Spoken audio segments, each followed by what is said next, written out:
The air of the north was crisp and alive with the scent of frost and pine as the ravens circled above Winterfell, their black wings slicing the sky in broad, lazy arcs.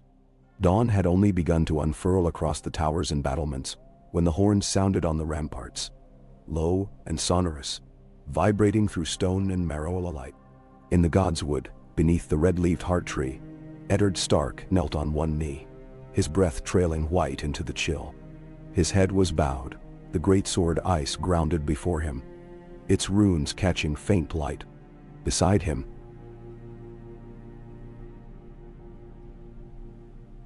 snow settled upon the roots and pooled around the base of the ancient weirwood. Quiet as the years, undisturbed by the storms of men, he felt every echo of his name, every call to duty that pulsed through the land, as if the land itself were a great heart beating under his hand. Robb waited in the shadow of the tree, eyes solemn, posture tense. He was taller than the last summer, shoulders broadening. The boy pressed from him by the anvil of war and all its silent, dreadful promises. "My Lord Father," Robb said, and Ned could hear the tremor in his son's voice, the one he tried to bury behind armor and command. "The lords are gathering in the hall. Lady Daenerys and Ser Jorah have already arrived. They await your counsel." Ned rose slowly, laying a palm to the rough bark. "I know." He looked back at Robb, his gaze softening for just a moment, the father surfacing through the Lord. "The path we are on, there will be no turning back. Not for Winterfell, not for House Stark, and not for the dragons." Robb's jaw tightened. "If we do nothing, the Lannisters will tighten their grip on King's Landing. They have already shown the world what they'll do to any who stand in their way." "No." Ned nodded, the memory of Robert's death weighing heavy as chainmail. The faces of those lost, old friends, loyal men, the lost Lady Catelyn, haunting him. The world had spun on its axis since the day Daenerys Targaryen rode beneath Winterfell's gates, her silver hair shining like a new minted coin, her dragons circling overhead. It had not taken much for her to find common cause with the North, for her words rang with vengeance and justice in equal measure. The Lannisters had stolen her birthright. They had murdered her kin. For Ned, the cost was personal. A friend betrayed, a realm in chaos, his family threatened. The great hall was already loud with voices by the time Ned entered, his boots echoing against flagstone.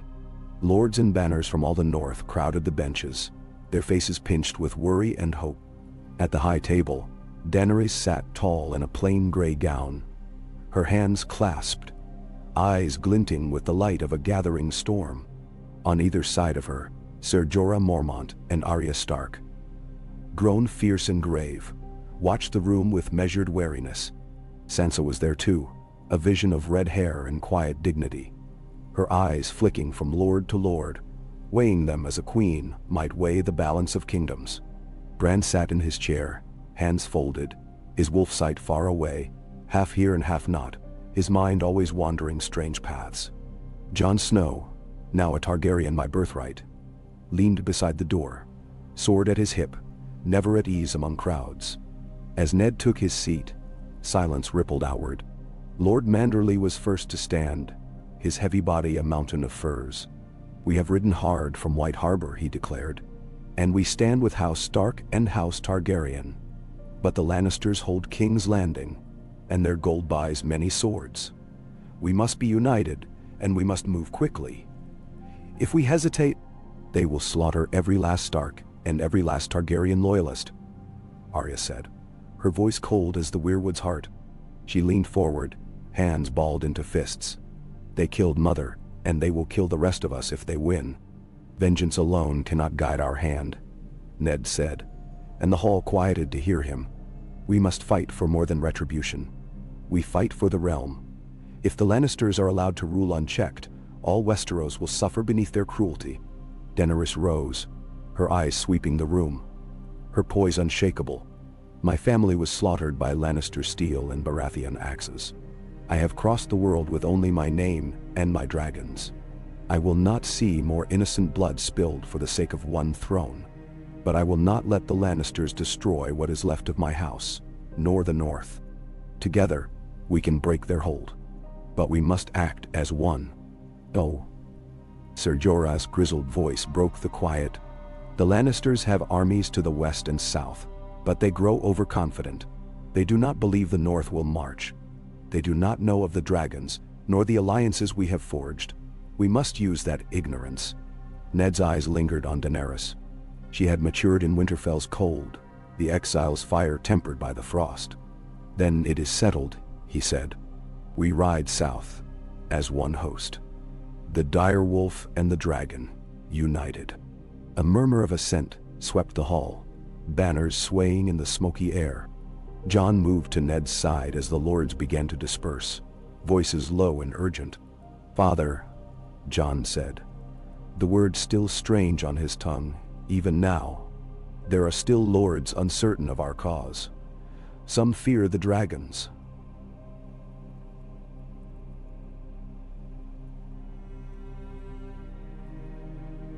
Some distrust the Targaryen blood.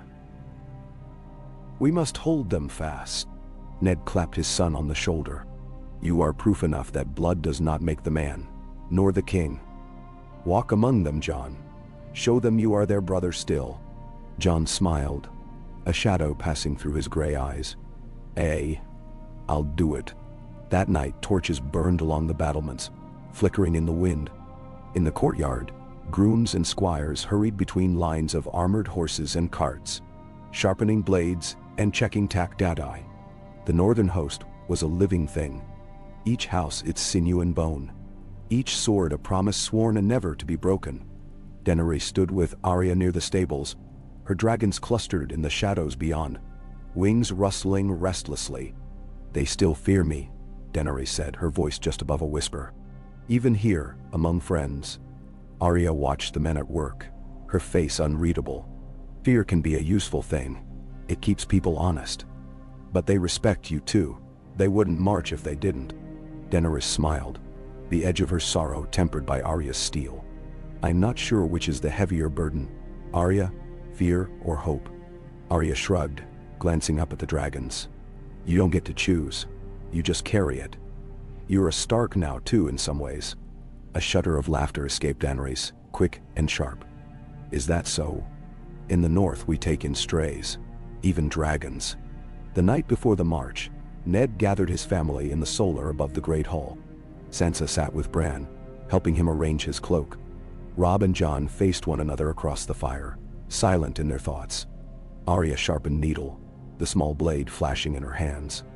Ned looked at each of them in turn, his voice low, roughened with the memory of loss and the fear of what was to come. Whatever happens, remember this: you are Starks. Whatever name you carry, whatever blood flows in your veins, you are my children. Winterfell is more than a castle. It is a people. It is a promise. Hold to it. Sansa's eyes shimmered in the firelight. What if we do not return, Father? Ned's answer was soft, as if he spoke only to her. Then we will have kept faith with ourselves and those who look to us for hope. That is all we can do. The hour before dawn was always the coldest, the world holding its breath before the day's blood and thunder. The gates of Winterfell swung wide, the northern host surging forward, banners snapping in the wind. Gray direwolf, silver three-headed dragon, the white sunburst of Mormont, and all the rest. Ned rode at their head, ice strapped to his back. Robb and Jon at his flanks. Daenerys beside them on a pale destrier, her hair trailing behind her like a banner of snow. Above, her dragons wheeled and shrieked, casting vast shadows on the snowbound earth. They moved swiftly, old roads turning south. The land changing as the cold gave way to damp and then to mud. At Moat Cailin the lords gathered again, council held in the moss-choked halls. Sir Roderick Castle rode ahead, his scouts reporting on the movements of Lannister forces. They mass at Harrenhal, Roderick said, breath steaming. Sir Jaime Lannister commands. Tywin's forces are further west. King's Landing is well guarded, but if we move quickly, we can seize the Trident and cut off their retreat. Then so. Ned weighed the news in silence, fingers drumming on the hilt of his sword. We must draw them out, force them to meet us where the dragons have room to fly. We will march along the King's Road, but not straight for the city. Jaime will not let us take the field unopposed. Jon studied the old maps, his eyes moving from the river to the crossroads. If we strike at Harrenhal, we can break their center and draw the lions from their den. Daenerys spoke, her words certain, steel beneath the silk. I will fly Drogon. Let the Lannisters see that the old world has returned. The council broke, each lord riding to their banners. That night, Arya crept through the camp, listening for whispers, reading the faces of men not yet certain of their loyalty. Sansa moved among the wounded, soothing fevered brows and binding wounds, her presence a balm even the gruffest men welcomed. Bran watched the fires from his carriage, the world unfolding before his sight like a tapestry. As the army moved, news spread like wildfire. The realm was restless, riverlords rising, Tyrells hedging, Martells silent but watchful. Ravens flew in every direction, bearing warnings and promises alike. Jaime Lannister, golden and deadly, awaited at Harrenhal. His men dug deep, banners arrayed beneath the blackened towers. As the Stark Targaryen host approached, the ground shook beneath their feet. Dragons overhead roaring fire into the air, the northern horns answering with their own thunder. The battle was not joined at once. Days passed with skirmishes, nights with fire and fear. Spies crept through the reeds and fields, arrows hissed in the dark. Daenerys met with Ned on the hill above the marshes, her cloak billowing, her face drawn. Jaime Lannister's not his father, Ned said, watching the smoke rise from the enemy camp. He will come for us. He cannot resist the challenge. Daenerys nodded. And when he does, then the dragons will fly, and the North will show the world what loyalty truly means. It was on the third morning that the Lannister banners stirred. The lions marched, armor bright, spears gleaming. Jaime rode at the fore, his hair shining like beaten gold, a smile curled on his lips. He spurred his horse to the front of the lines, eyes locked on Ned Stark. You come south at last, Stark, Jaime called, his voice carrying over the field. Do you bring your honor, or have you left it frozen in Winterfell? Ned's gaze was steady, his reply grave. I come for justice, Sir Jaime, and for peace, if you'll have it. Nandisau. Jaime laughed, the sound brittle as glass. Peace, you say, with dragons and wolves at your back? I think not. Come, Stark. Let's see which house falls first. The lines closed. Robb rode beside his father, sword drawn, the wind in his hair. Jon led the vanguard, Ghost at his side, the direwolf's eyes red in the morning light. Arya circled wide, her men swift and silent, archers ready. Sansa prayed in the rear, lips moving soundlessly. Daenerys mounted Drogon, the great beast unfurling his wings, his scales shimmering like living coal. Rhaegal and Viserion wheeled above, their cries shaking the air. The earth trembled beneath the charge. Steel rang on steel. The battle began. Drogon plunged, fire erupting from his jaws, scattering Lannister ranks. The North pressed forward. Shields locked. The river, at their backs. Jaime fought with a madness, cutting down all who stood before him, his blade dancing. Robb found Jaime in the chaos, their swords clashing, each blow echoing across the field. Ned watched from the hill, his heart pounding, knowing that every moment brought his children closer to victory, or death. In the heart of the storm, Daenerys and Drogon descended, flames searing the ground, men scattering like chaff. The Lannisters broke, their lines crumbling. Jaime fell back, blood on his brow, cursing the dragons. At dusk, the field was theirs. The banners of Stark and Targaryen waved above the ruins, the air thick with smoke and the cries of the wounded. Ned rode among his men, searching for his children, his friends. Jon met him, his face grim, blood on his sword. Arya limped to his side, grinning through her pain. Robb held Sansa, who wept with relief. Daenerys landed beside them, her dragons settling, wings folding, eyes blazing. It is only the beginning, she said, her voice low. Ned nodded, his gaze fixed southward, To King's Landing, where Cersei waited, the Iron Throne sharp as a blade, and all the dangers yet to come. We march at first light, he said, and in the dark, the North dreamed of victory. The direwolf and the dragon united at last. Ka. The embers of Harrenhal's battlefield smoldered through the long night, painting the sky with veils of orange and gray. In the pre-dawn hush, the army of the North and the Targaryen queen tended their dead, honored their heroes, and nursed their wounds. The castle's melted towers cast jagged shadows across the camps, remnants of old king's hubris and new power writ in dragonfire. The scent of blood and charred earth hung heavy in the air, not soon to be forgotten by any who'd witnessed what fire and ice could do when bound together by purpose. Eddard Stark stood alone atop a rise, the weight of command bowing his shoulders, his cloak billowing in the river wind. His thoughts drifted like mist, Cat's laughter echoing in Summerhall's ruins, Lyanna's voice calling to him from the past, his children's faces grown hard and determined. His hands, which had so often delivered justice and comfort, now gripped the hilt of ice as if it alone could tether him to the world. He heard footsteps approaching, light but sure, the stride of one who'd lived too long on the run. Arya appeared, her hair wild, her face streaked with soot and blood. She stopped at his side and gazed across the field, her eyes more wolf than girl now. They say Jaime Lannister barely escaped with his life, she murmured.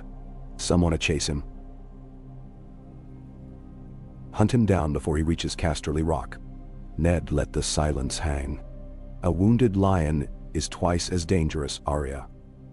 And this is not the time for vengeance. Not for you, nor for me. She scuffed the earth with her boot. What if he returns to King's Landing? What if he and Cersei rally the city before we arrive? Ned watched the first tinge of dawn touch the horizon, pale and hesitant. Then we will have to show the realm that a different kind of power rides south. Not just wolves and dragons, but justice. If we become as ruthless as the Lannisters, we lose what makes us strong. Arya's lips curled in a faint, ironic smile. That's easy for you to say. You haven't lived with a list in your head for years. He reached for her shoulder, rough but gentle.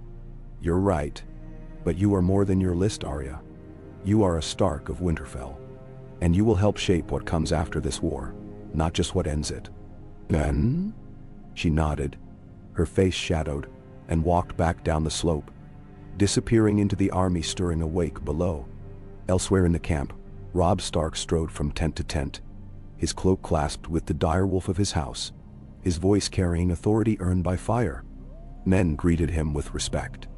Stark men, Mormonts, Glovers, Karstarks, and even the wary knights of the Vale, sent by Lord Royce at Sansa's urging.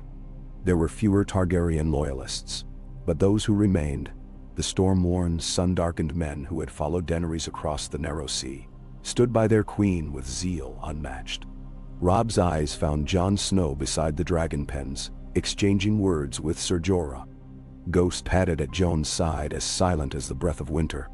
Drogon, the great black dragon, watched them with unblinking, molten eyes, tail curling in the damp grass. Jon, Robb called. A moment. Jon turned, his face weary but unbroken, the cut across his brow testament to the day's violence. What news, brother? Robb gestured for Ser Jorah to give them privacy, and the knight bowed away. The men are uneasy. We won the field, but some are frightened by the dragons. They call Daenerys the Dragon Queen and mutter of wildfire and ancient curses. Some of the Riverlords remember what happened at the Trident. Jon's jaw tightened. The dragons are our strength. Without them, the Lannisters would cut us down as they did before. Robb nodded, but his brow furrowed. You and Daenerys must be seen together. If you ride at her side, if the North sees you, Ned Stark's blood and Rhaegar's, standing as one, they'll follow. You're their link to her. And you're still my brother. Now. Jon looked back at Drogon, the great beast exhaling smoke in the gray light. Do you ever wonder, Robb, if all this will be enough? If the realm will ever know peace again? Robb managed a crooked smile, the echo of childhood long vanished. If we don't try, then we're no better than the Lannisters. I'll take my chances with the wolf and the dragon." In the queen's pavilion, Sansa sat with Daenerys, pouring wine into thin goblets, her hands steady despite the lingering shudders from the day before. The two women, one forged by the cruelty of courts, the other by exile and flame, regarded each other with the wary respect of those who have seen too much and survived because of it. "I've seen how the men look at you," Sansa observed quietly. "Many are afraid." Daenerys' smile was brittle. "They should be. Fear is a coin I know well, but I would rather trade in hope. It is a rarer thing." Betting. Sansa sipped her wine, watching the candlelight flicker in the tent. "My mother once said hope is a sword with two edges. It can keep you alive or blind you to the truth. What is your hope, Daenerys?" Daenerys set her cup aside, eyes luminous. "To break the wheel, as I once told Tyrion. To build a realm where men like Tywin and Cersei Lannister cannot simply crush those beneath them for their own gain. But I have learned," she glanced at Sansa, "that it takes more than fire and blood. It takes patience. Forgiveness even." Sansa's lips quirked. "I'm still learning forgiveness, but I know this. You cannot break the wheel alone. The North may follow you for now, but only if you keep faith with them. If you become what you hate, they will turn." Daenerys' gaze sharpened, searching Sansa's face. "And you? Will you turn, Lady Stark?" "Nenderol." Sansa's reply was measured. "If you hurt my family, I will become your worst enemy. But if you keep your word, you will have no truer friend." Daenerys extended a hand, and Sansa took it, their fingers laced in mutual understanding. Tenuous, but strong. The council that followed was tense and urgent. Lords Manderley, Glover, and Royce crowded the makeshift table with Ser Jorah, Jon, Robb, Arya, and Daenerys. Bran listened from his wheeled chair, his strange knowing gaze unsettling the older men. Ned presided, calm and grave. "The lions have retreated west, leaving the King's Road open," reported Ser Roderick. "Jaime will run for Casterly Rock, but the bulk of the Lannister host is behind the walls of King's Landing. The city will not welcome us." "Cersei will turn the Red Keep into a fortress," Robb said. "She'll use wildfire as Aerys did." Bran's voice was distant, almost dreamy. "The city is full of spies. Ravens fly to Old Town, to Sunspear, to Highgarden. The realm watches, and not all cheer for wolves and dragons." Jon leaned over the map. "If we besiege King's Landing, we risk famine. The people will hate us, and Cersei will use that against us." Arya's voice was sharper. "Let me slip in. I know the city. I can open the gates." Daenerys shook her head. "No, too dangerous. I will not sacrifice my allies to win by treachery. We must show Westeros that this alliance is not just another war of succession." Ned's voice cut through the debate. "Our strength is unity. We march on King's Landing as one. We offer terms: Cersei's abdication, her children spared, and the throne passed to its rightful heir. If she refuses, then we take the city. But we show mercy. No sack, no slaughter." A murmur of protest, quickly quelled by Daenerys' firm look. "If the city sees only death, we are no better than the monsters we seek to overthrow." Lords grumbled, but the plan was set. The host would march at first light, banners high, dragons circling overhead as both warning and promise. The march south was swift and relentless. Every village passed was tense, but the sight of direwolves and dragons, Stark and Targaryen side by side, inspired awe. Farmers came out with baskets of apples and bread. Children watched in silent wonder. And the small folk spread word ahead like wildfire. Named Stark returns with the Dragon Queen, and the world is changing. On the road, Ned rode often in silence, thinking of the cost to come. Beside him, Daenerys guided her dragon, flying low above the columns, her presence both reassurance and threat. Sometimes, when they camped, Ned found her alone by the fire, eyes distant. "Do you think they will accept us?" she asked one night as Jon and Robb argued over camp placements in the distance. "Will the realms see past the old blood?" Ned studied her, seeing in her the steel that had shaped Targaryens for generations and the mercy that marked her as something new. If we win by force alone, never. But if we give them hope, if we are better than those we cast down, then perhaps.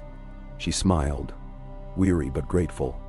And if we fail, he shrugged, watching embers swirl, then we die as we have lived. With honor. Near Maidenpool, the scouts brought dire tidings. The gold cloaks of King's Landing had been reinforced by sellswords, men of the Golden Company, their elephants and banners glinting gold in the sun. Cersei had opened the treasury and bought her own army. Rumors flew. Euron Greyjoy sailed up the Blackwater with his fleet, and Qyburn brewed new poisons in the Red Keep. Tensions crackled in the council tent that evening. Sansa brought new information through her network of informants. Food stores inside the city were already running low, but the gates remained closed to the starving. Robb was furious, arguing for a swift assault. Arya was impatient, her hand always close to needle, but Ned and Daenerys held firm. "We hold the line," Daenerys insisted. "We do not become butchers. If the city falls, it must do so knowing we offered them mercy." Bran's voice, soft but certain, interrupted. "There are secret tunnels beneath the city, old passages from the days of Maegor the Cruel. Arya could use them, and Jon too. I can guide them." Ned hesitated, torn between his father's fear and the cold logic of war. In the end, he nodded. "If it can be done without bloodshed, we try. If it fails, we do not hesitate." The night before they reached the walls of King's Landing, Jon met Arya by the riverbank, where the rushes whispered and the city's lights shimmered on the water. The air was heavy with the coming storm. "You're sure about this?"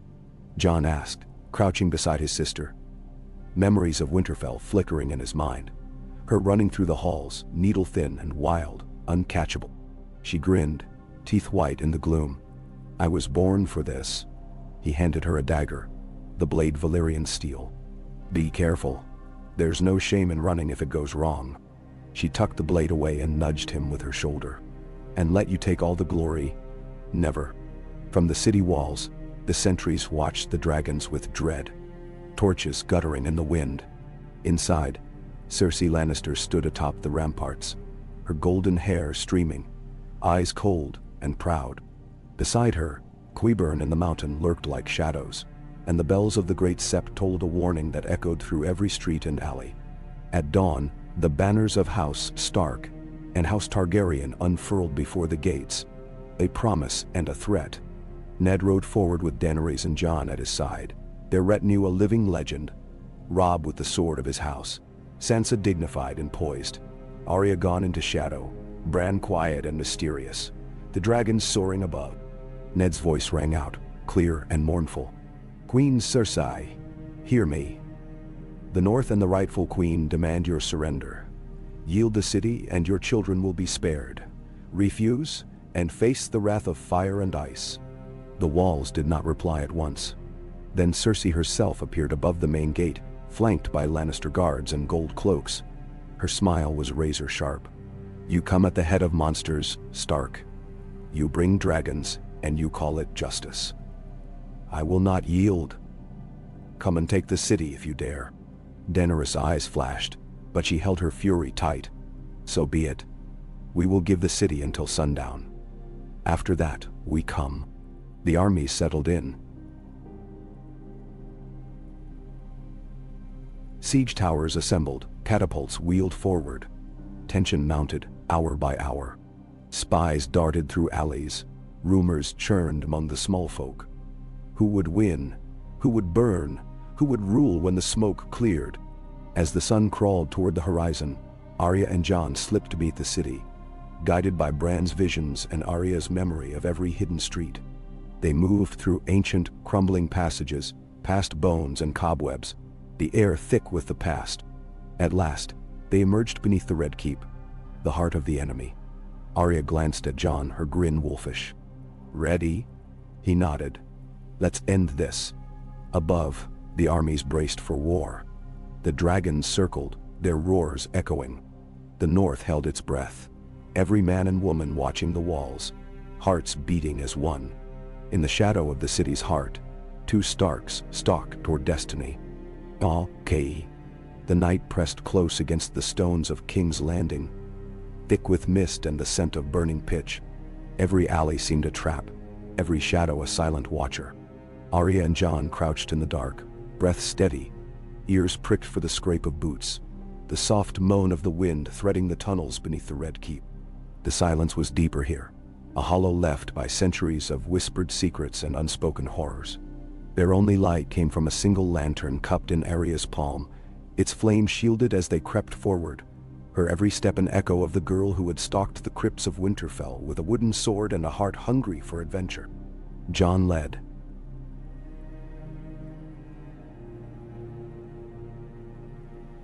Sword drawn, ghost gliding ahead, a pale wraith in the gloom. They passed broken chambers where roots gnawed at the flagstones and rats scurried at their approach. Bran's direction still lingered in their minds. A left at the fork. A hidden door disguised by fallen banners. The faintest memory of cold spring water trickling down the wall to mark the turn. The deeper they moved, the heavier the air grew, until at last Arya tugged Jon's sleeve and pointed upward. A spiral stair twisted out of the black, rising into silence.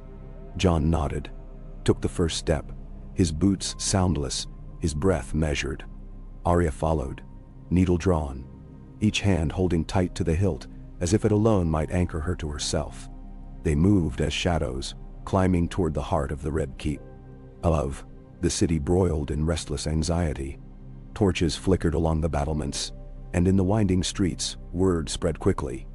The wolf and the dragon stood before the gates, and dawn would bring fire and blood. In the Queen's solar, Cersei Lannister stood by her window, hands clasped, watching the enemy's banners flutter beyond the walls. Beside her, Qyburn whispered his counsel, and Sir Gregor loomed, silent and implacable, his armor black and unadorned. "Let them come," Cersei said, her voice cool as river ice. "They will not break this city so easily. The people will turn on them before they take the gates. The Golden Company will hold the streets. If the dragons fly, we have wildfire waiting." "Ma'am," Qyburn bowed low. "Your Grace, our men are ready. The bells have been silenced. No surrender." Cersei nodded. "And what of the Starks? The North? They will break themselves upon the walls, or they will become monsters in the eyes of the world." Cersei's lips curled. "Let them come." In the northern camp, Ned Stark lay awake beneath a heavy woolen cloak, his eyes fixed on the canvas above his head.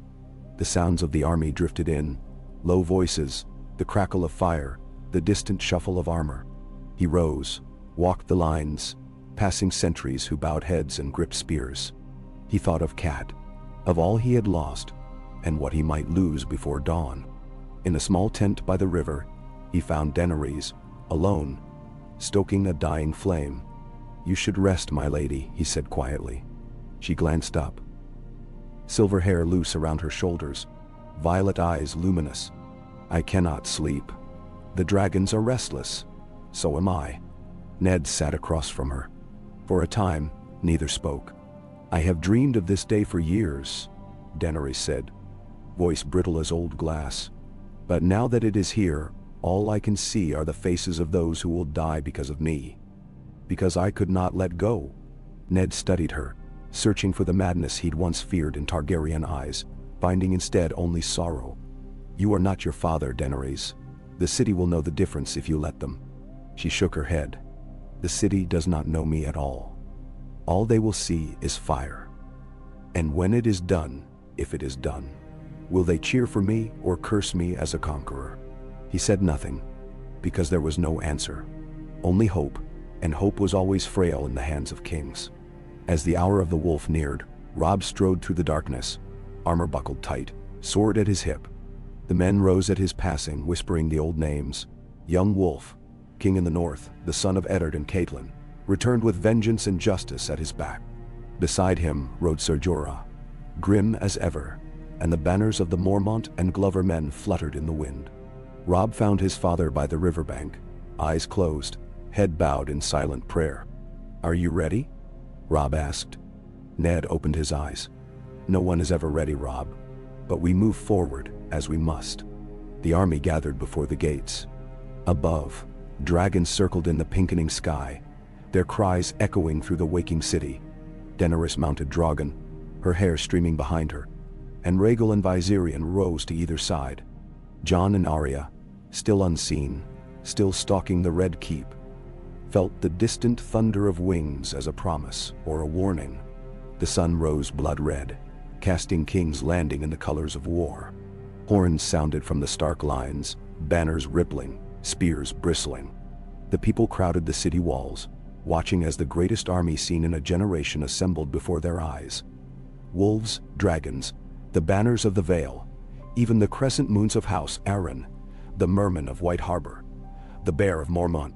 The Lannister crimson shone above the ramparts, arrogant and proud.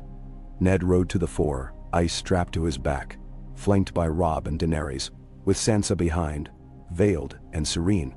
He raised his voice, steady and deep. People of King's Landing, the North has come not for slaughter, but for justice. Surrender, and you will be spared. Resist, and know that we will not break. This city belongs to its people, not to tyrants. Then shall. No answer came, only the rattle of gates being barred. Daenerys soared above the battlements, Drogon's roar shattering the silence, flame spilling skyward. A warning only. Within the Red Keep, Cersei watched the shadow sweep past her window, her smile sharp as a blade. In the tunnels, Arya pressed her ear to a stone door. Jon waited behind, tension thrumming through every muscle. "This is it," Arya whispered. "Qyburn's laboratory lies above. If we move fast, we can reach the Queen's chambers." Jon nodded. "Lead on." They slipped into the keep, gliding through ancient passages, every step closer to the beating heart of the Lannister power. Ghost moved ahead, his silent presence clearing their path of rats and terror alike. They climbed a final stair, emerging behind a tapestry in a silent corridor. The walls hung with faded lions and blood-red velvet. Footsteps echoed. Arya and Jon pressed back as two gold cloaks marched past, spears glinting. Arya motioned, and together they darted forward, silent as memory. In the throne room, Cersei paced, hands clenched, crown gleaming in the torchlight. Qyburn entered, bowing low. "The North moves.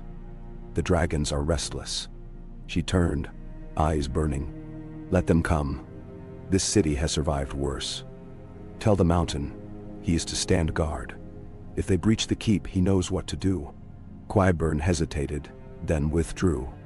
In the streets, the people's mood shifted like a tide. Some called for surrender, others spat curses at the North, remembering old wrongs. The gold cloaks kept order with steel, but fear churned through every square. Sansa moved through the camp, speaking softly to those who faltered, her composure soothing as balm. A sudden, distant roar cut through the city. Then the bells, silent for days, pealed out, wild and desperate. The people gasped, a sign of surrender or a trap. Robb glanced at Daenerys, who hovered above the city walls, face unreadable. "Do we trust it?" he asked. Ned's eyes narrowed. "If the city yields, we must hold to our word." They advanced slowly, every sense straining. The gates creaked open, and a stream of small folk poured out, clutching children, faces pale with terror. The soldiers of the North held wary, but did not strike. In the Red Keep, Arya and Jon moved swiftly. Qyburn's chamber was deserted, the air thick with the tang of alchemy and old death. Arya found a hidden door behind a bookcase, and they slipped through, up a narrow stair. They reached the Queen's solar, bursting through just as Cersei turned, crown in hand. Ser Gregor stepped forward, immense and silent. Jon drew Longclaw, Arya brandished needle, and Ghost bared his teeth, low and ferocious. Cersei's voice was calm, almost weary. "So it ends. Stark wolves in the lion's den." Ser Gregor advanced, and Jon moved to intercept. The Mountain swung his sword, the blow shattering a table. Jon dodged, blade flashing, Arya circling to flank. Ghost leapt, teeth sinking into armor. The Mountain roared, flinging the wolf aside, but Arya darted in, needle flickering. Her blade found a gap at the back of the knee. Gregor staggered. Jon drove Longclaw into the monster's chest, twisting. Gregor collapsed, unmoving, finally dead. Cersei stepped back, eyes wild. "You would kill a queen?" Jon's breath rasped, face pale. "Surrender and face justice, or die as your father did." "Mentor Siu." Arya's eyes were flint. "No more games." Cersei looked at the open window. The city below. Her city, on the cusp of chaos. For a moment, her pride warred with fear, her gaze darting from Arya to Jon. She laughed, bitter and broken. "The realm will not remember you as heroes, only as usurpers." Arya moved like a shadow, and in the next breath, Cersei Lannister lay dead on the floor. Her golden hair spread across the stone. Arya wiped her blade, eyes hard. "It's done," she said. Below, the gates opened wide. The northern host entered the city to no resistance, Daenerys landing in the great plaza, her dragons settling in the shadow of the Septite. Sansa rode at her side, Robb and Ned leading the columns, banners streaming overhead. Jon and Arya emerged from the keep, bloody and exhausted. Jon's eyes met Daenerys, a silent exchange. Grief, relief, hope, and fear all mingled. Ned knelt by the corpse of Cersei, his face grave. So passes the reign of House Lannister. Sansa stood over her, tears in her eyes, not for the queen, but for all that had been lost. "It's over," she whispered. Daenerys strode into the throne room. Smoke swirling in her wake, Drogon's rumble filling the halls. The Iron Throne sat before her, twisted and cold. She reached out, hand trembling, but paused, turning to Ned.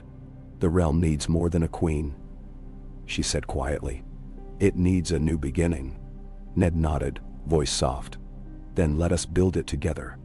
The city mourned its dead and counted its losses.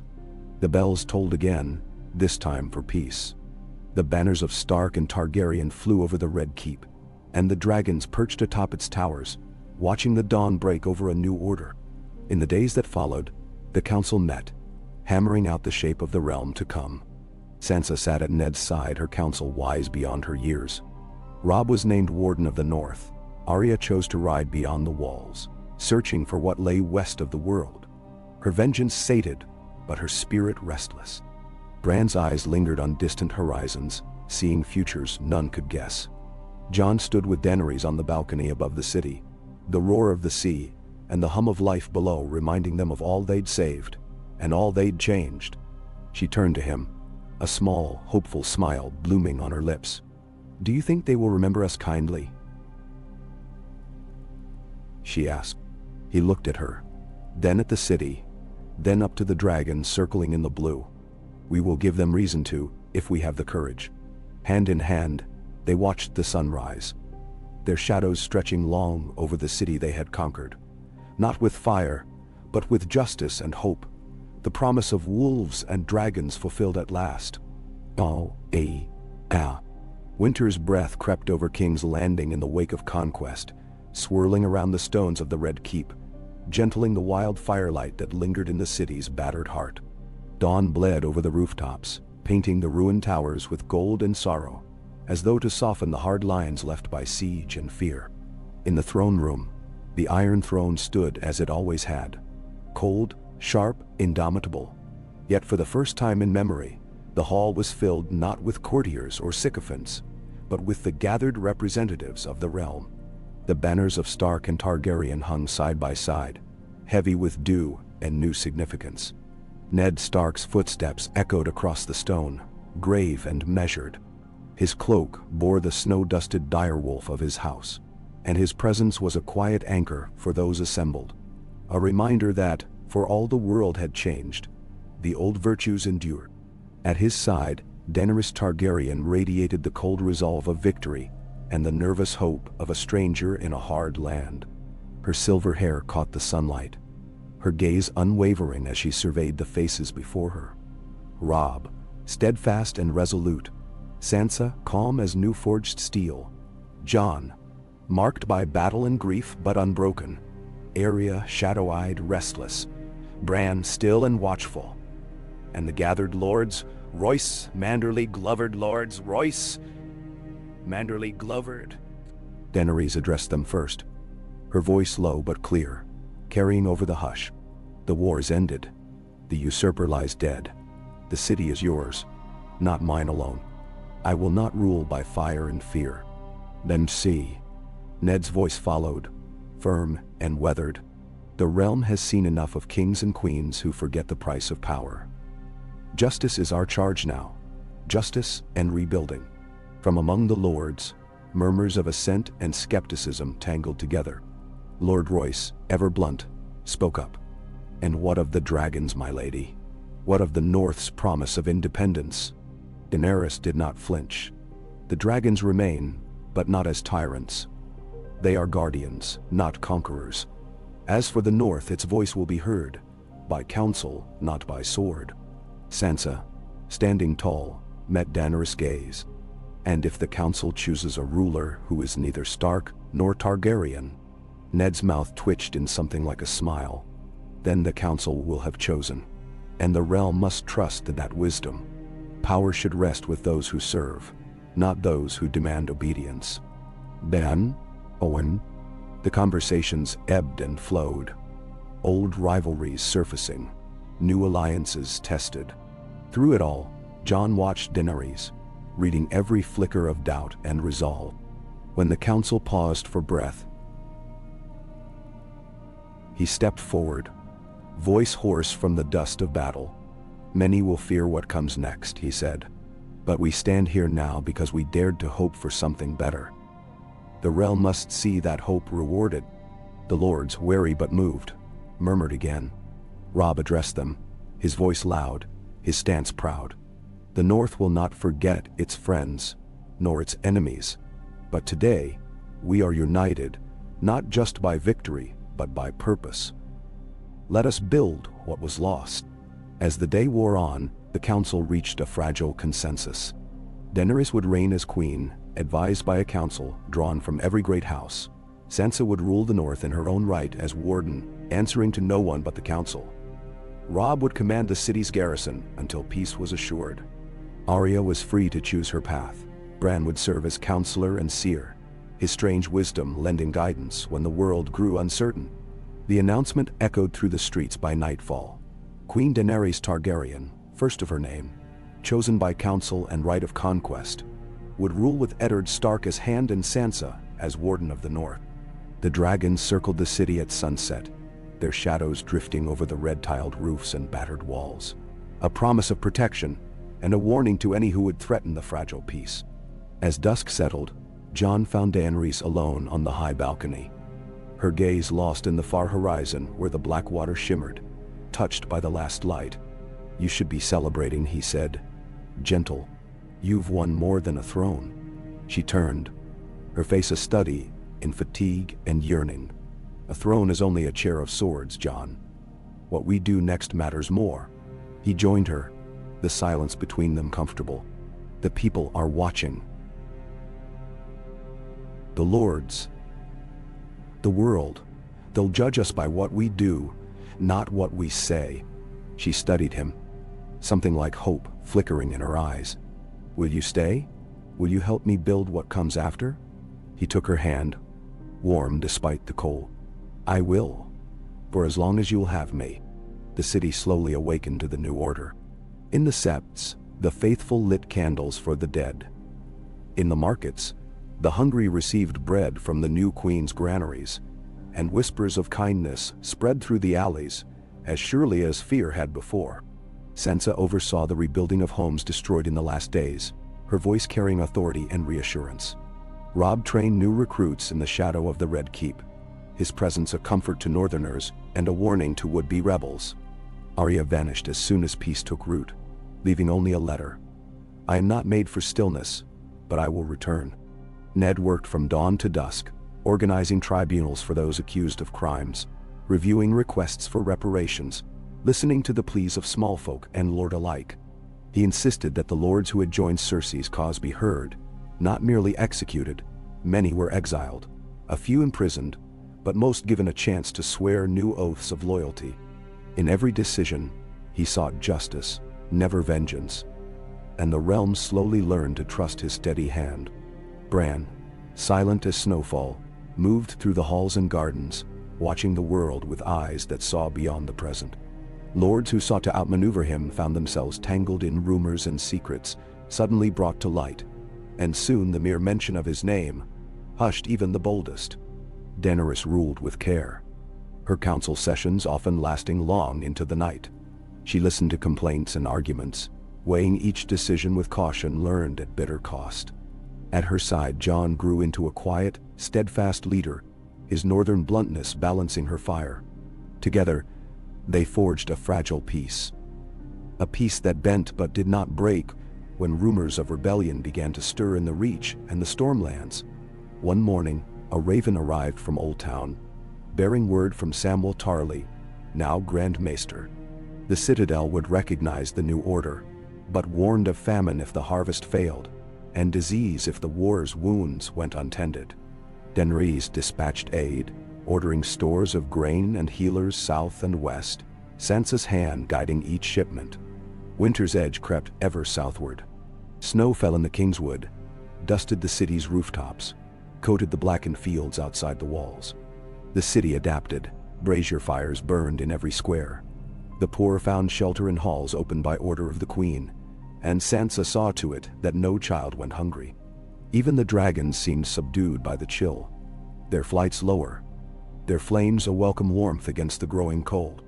Ned visited the tombs beneath the Red Keep, remembering the faces of those lost. Lyanna, Cat, Robert, even Cersei, whose choices had brought so much ruin. He spoke to them as he had spoken to the Weirwood, promising that he would not fail the living as he had once failed the dead. The lords of Westeros came and went, each seeking favor, offering tribute, or testing the new queen's patience. Some found Daenerys warm and open, others wary and untouchable.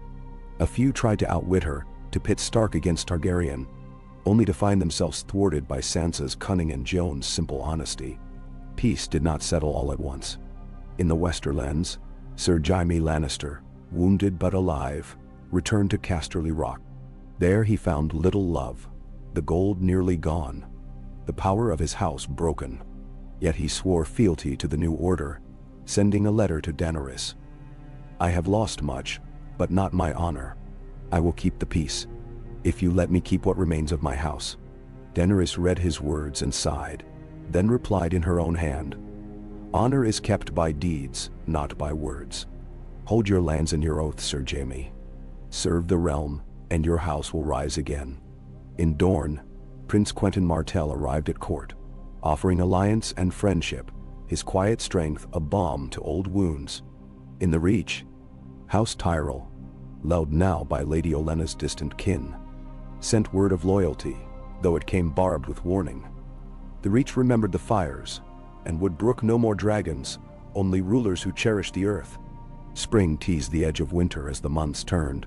The riverlands grew green again, markets filled with the laughter of children. And in the north, the snows melted sooner than any had hoped. Sansa traveled often between Winterfell and King's Landing, her rule undisputed, her people content.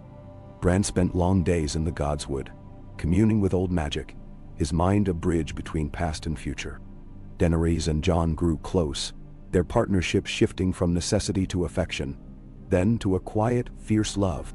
They walked the city together at dawn, unnoticed but not unrecognized, pausing to listen to the complaints of washerwomen and the dreams of bakers' sons. Jon sparred with the city watch, his laughter echoing through the practice yard. Daenerys read to orphan children in the shadow of the great Sept's ruins, her dragons napping in the sun nearby. At council, Daenerys listened to the clamor for new laws. She abolished the worst of the old taxes, opened the royal library to all, and founded an order of healers in the name of those lost to plague and war. Sansa's advice was sought on matters great and small. Ned mediated disputes with a patience that wore away the most stubborn pride. On the first anniversary of the city's liberation, Daenerys held a feast in the throne room. Banners bright and music swelling through the vaults. Lords and small folk mingled, dragons perched above, their eyes half-lidded and content. Arya returned from her wanderings, her hair sun-bleached, her stories wild and improbable.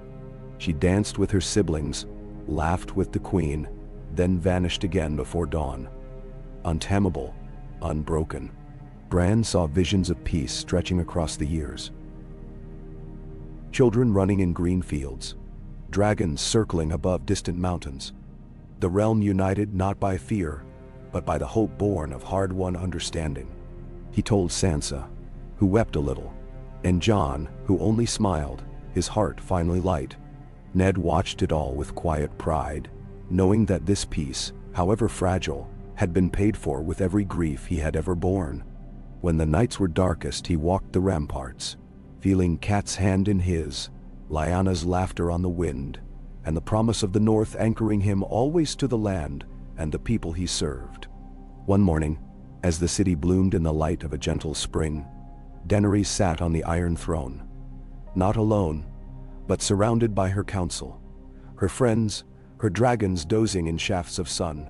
She looked at the faces around her, at Jon standing beside her, at Sansa's steady calm, at Arya's feral grin, at Robb's strength and Bran's distant gaze, and she smiled, certain for the first time that the wheel was not only broken, but replaced by something finer, forged of blood and hope and the stubborn courage of those who had suffered and survived. Thus dawned the new reign, with ice and fire joined at last, the memory of war softened by the promise of peace, the songs of old sorrow giving way, at last, to laughter, to healing, and to a future no longer haunted by the ghosts of old kings. Indao, Eshendesi. Years slipped past the city's stones, gentle as snowfall, erasing little by little the memory of banners aflame and walls torn open by dragon's fire. The peace that followed was wary at first, as all peace is. In the streets of King's Landing, the wounds of war healed slower than the shattered buildings, but heal they did. Orphans grew tall, their laughter ringing out in the rebuilt markets. Children learned to read from books carried into the city, on carts marked with the direwolf and dragon. The Queen's Justice rode the roads in pairs, one sworn to house Stark, one to house Targaryen, their cloaks clasped by both sigils, a living symbol that the old feuds had been put aside. Inside the Red Keep, Daenerys kept her promise. Her council was a living thing, shifting and growing, its voices many. Sansa's visits grew more frequent, her presence on the council firm as winter ice. She spoke little, but listened to all, her judgment trusted by lords and tradesmen alike. Bran's wisdom, strange as it sometimes seemed, drew those burdened with secrets or guilt. He saw the true shape of things, and even the most cunning courtiers learned it was better to confess early than be found wanting later. Jon rode often from city to country, taking reports from distant garrisons, walking the ruined villages of the Riverlands, or bringing food and warmth to the farthest farmsteads in winter. He bore neither crown nor title, but wherever he passed, the small folk called him the Queen's Wolf, and word of his fairness traveled ahead of him. Robb remained a pillar in the city, leading the guard, and earning the fierce loyalty of those under his command. Some thought him born for rule, but he dismissed such talk with a gruff shake of his head. I have enough to do as it is. Arya was seen rarely in those years. Sometimes a letter would arrive, carried by fast horse, or once a hawk, marked only by her name and the sign of a direwolf leaping over waves. She wrote of distant lands, of chasing bandits in the disputed lands, of seeing elephants in the summer isles, of the night she watched the northern lights from the prow of a Braavosi ship. Each letter was brief, sometimes cryptic, always full of life. Sansa treasured them. Bran smiled at their clever riddles, and Ned, when he read them, would walk alone in the Godswood and thank whatever power had watched over his wildest child. Daenerys' rule was not unchallenged. In the third year, the lords of the Reach gathered in secret, angered by new taxes, fearful that dragons would rule as harshly as Targaryens of old. When the conspiracy was discovered, Daenerys and Ned rode to Highgarden with 100 men. There, in the rose gardens, surrounded by summer's last bloom, Daenerys faced the rebels not with threats, but with the truth. The dragons serve the realm, not the other way round. Your harvests fill not just the queen's coffers, but feed the hungry of every kingdom. Join us, or be left behind as the world changes." In the end, most bent the knee. Those who would not were left with their lands, but not their power. House Tyrell, wise as ever, kept their place by offering gold and clever advice, and thus peace was kept with honey as much as with steel. In winter, the snows came hard. The north hunkered down, but Winterfell flourished. Sansa ruled with quiet strength, her bannermen loyal, the people thriving.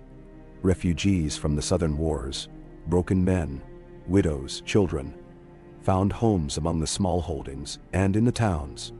Sansa's justice was as swift as her father's, but tempered by her mother's patience. Lords who doubted her learned quickly that to cross the Lady of Winterfell was to find every road closed, every harvest slow to market, every whisper in the hall suddenly silenced. Yet she was loved, more deeply than she knew, for she made her bannermen great by making them useful, and her people proud by treating them as kin. Bran grew stranger still. Some said he walked in dreams, others that the crows and wolves answered his call. No harm came to Winterfell's people in his years there. Indeed, they prospered. Crops grew despite cold summers. Wolves kept wild men from the passes, and there were years when no child died in their cradle. When asked for the secret, Bran only smiled and told them to plant apple trees along the river, or to let a wolf's skull rest beneath the hearth for luck. In King's Landing, Daenerys had her own troubles. Gold cloaks who grew corrupt were dismissed, sometimes quietly, sometimes with spectacle. The city's guilds flourished, their masters invited to speak at council, their grievances heard, and if possible solved. The queen walked among the people often, usually with Jon at her side, and learned the power of being seen.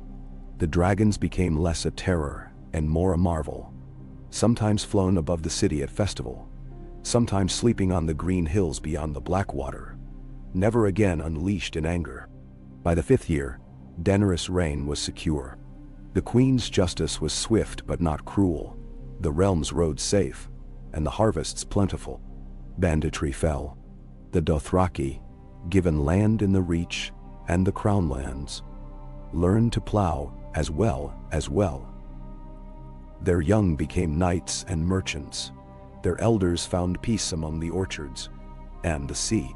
The Unsullied formed the backbone of the city watch, their discipline legendary. Even the Iron Islands, restless and unruly, sent tribute and ships each year, their lords eager to prove their loyalty to the new order, though not above the occasional raid along the stepstones, which Daenerys overlooked so long as peace held. Old enemies became new friends. Sir Jaime Lannister, his golden hair touched with gray, returned to court as an emissary, bringing gifts from Casterly Rock, wine, tapestries, promises of good conduct. He spoke little of the past, but often took long walks with Sansa, or stood silent in the Godswood, as though seeking forgiveness from ghosts. Tyrion, newly returned from exile, served as master of coin and jester both. His wit a salve in council, his calculations saving the realm more gold than most could count. When asked if he missed the old days, he only shrugged. "I miss the wine. The company's better now." There were troubles, as there always are.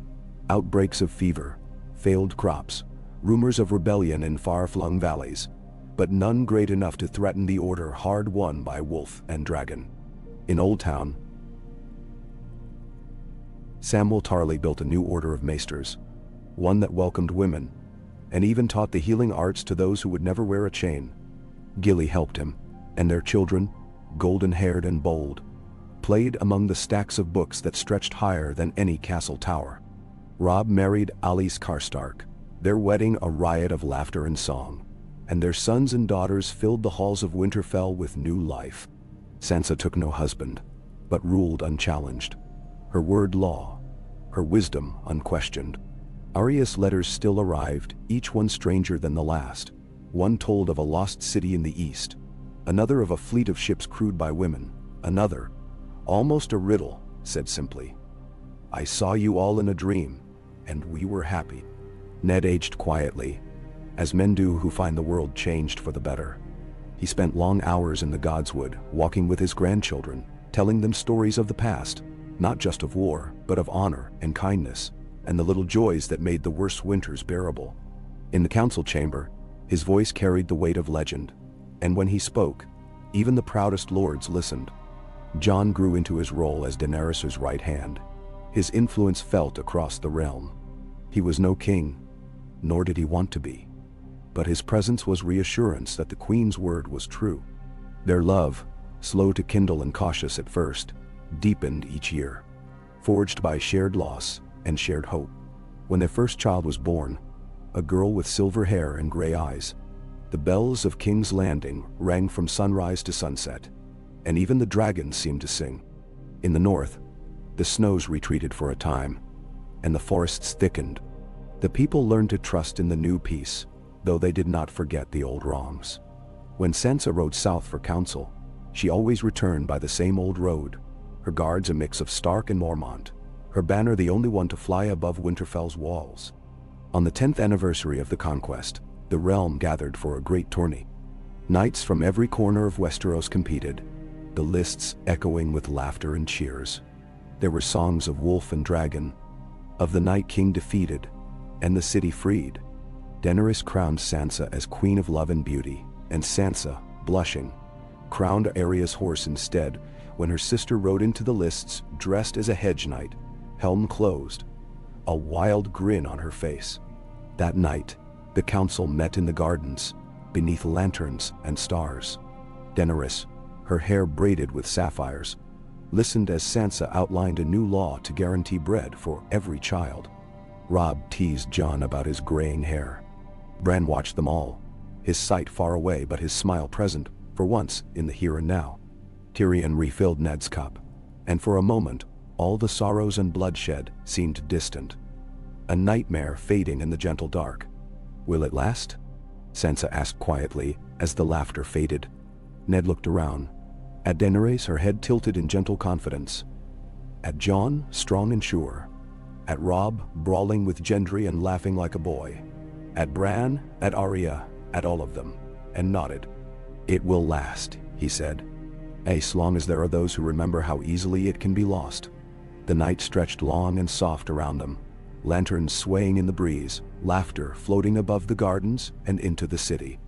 The bells of King's Landing rang once more, not for war or death, but for the birth of a new age, and the promise, never broken, of wolves and dragons together. So peace held, not by fear but by hope, by wisdom, and by the slow, stubborn hearts of those who had learned, at great cost, that the world is best rebuilt, not by fire alone, but by the gentle, steady hand of those willing to believe in morning after the darkest of nights. Hey.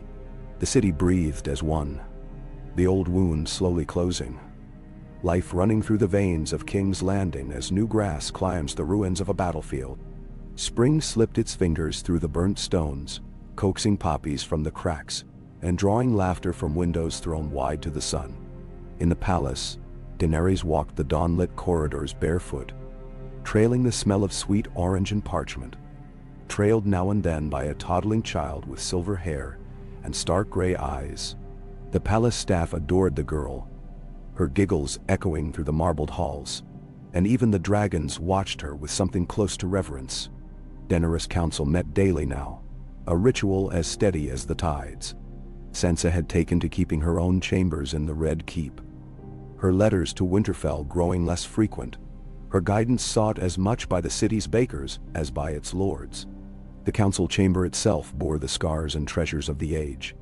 Maps with new roads drawn by Gendry's steady hand, ledgers in Same's meticulous script, the shattered hilt of a Lannister sword framed beside the Queen's seat as a reminder of what had been won and lost. Bran, pale and ageless, sat quietly at Daenerys' right, his eyes half-lidded, his voice soft as snowfall. "We've heard from the west again," Sansa said one morning, laying a letter on the table. "Ironborn raiders, more testing than conquering. They harass the Reach's trade but vanish before the banners arrive. Lord Harlaw writes that he cannot guarantee peace." Daenerys looked to Jon, whose face bore the road's weather. "How would you answer them?" "Peace with the Ironborn is never truly kept," Jon replied. "But there's wisdom in patience. Let them raid. Send the ships of White Harbor after them, quietly. No banners, no fuss. The Ironborn boast, not for gold, but for song. Deny them glory, and you rob them of their hunger. Ben now. Bran's gaze unfocused. They are drawn to the old ways, salt and iron. In time, even that hunger will pass, as the world grows smaller. Tyrion, lounging by the wine, raised an eyebrow. I suppose if salt and iron fail, we can always try bread and circuses. Laughter drifted around the table. Even Daenerys smiled, the tiredness in her eyes gentle. And what of Dorne, Sansa? Sansa replied, Prince Quentyn grows more popular each year. His trade with the Summer Isles has made Sunspear rich again, and the water gardens are open to all. He requests a visit, and a promise that the Queen herself will bless the new canal. Daenerys nodded, thoughtful. I will go. With the princess. She glanced at her daughter, who sat beneath the window, chasing dust motes with chubby hands. Jon grinned. She's already a diplomat. She charmed the porters at Storm's End into giving her all their sweets. The day unfolded in labor and laughter, the city swelling with purpose. Sansa met with the master bakers, arranging for new ovens to be built in Fleabottom. Samwell arrived from Old Town with his youngest son in tow, reviewed plans for a new college, open to women, bastards, and the poor, built in the shadow of the Seps ruins. Gendry smithies boomed, his apprentices hurrying through the streets with blades, plows, and new copper pipes. That afternoon, Arya returned, boots muddy, hair wild, bearing a roll of Braavosi silk and a story about a ship caught between sea monsters off the smoking coast. She sprawled at Sansa's feet, spinning tales for her niece and drawing laughter from the gathered council. That evening, as dusk fell and the dragons wheeled overhead, Arya slipped away again, whistling as she vanished down an alley, her shadow merging with the city's own. Peace, however, is a garden to be weeded. One night, as rain battered the city, news arrived from the Riverlands. A fever had broken out in Fairmarket, its victims many and its source uncertain.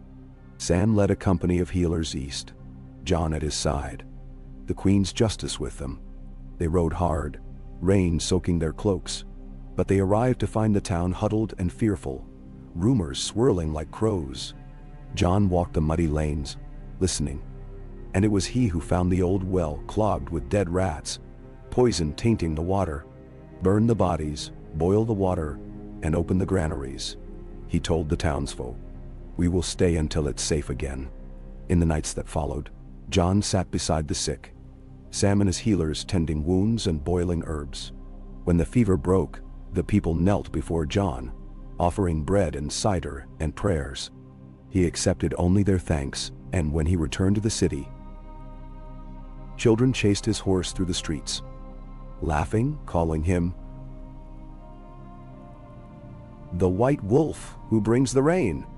Meanwhile, Daenerys traveled south, the princess at her hip, the Unsullied forming a glittering column across the Reach and down to Dorne.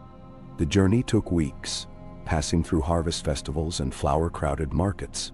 In Sunspear, Daenerys knelt with Quentyn beside the new canal, dipping her daughter's hand into the rushing water, blessing the city and its future. The people cheered, and merchants pressed gifts upon the little princess: jewels, silks, sweet wine.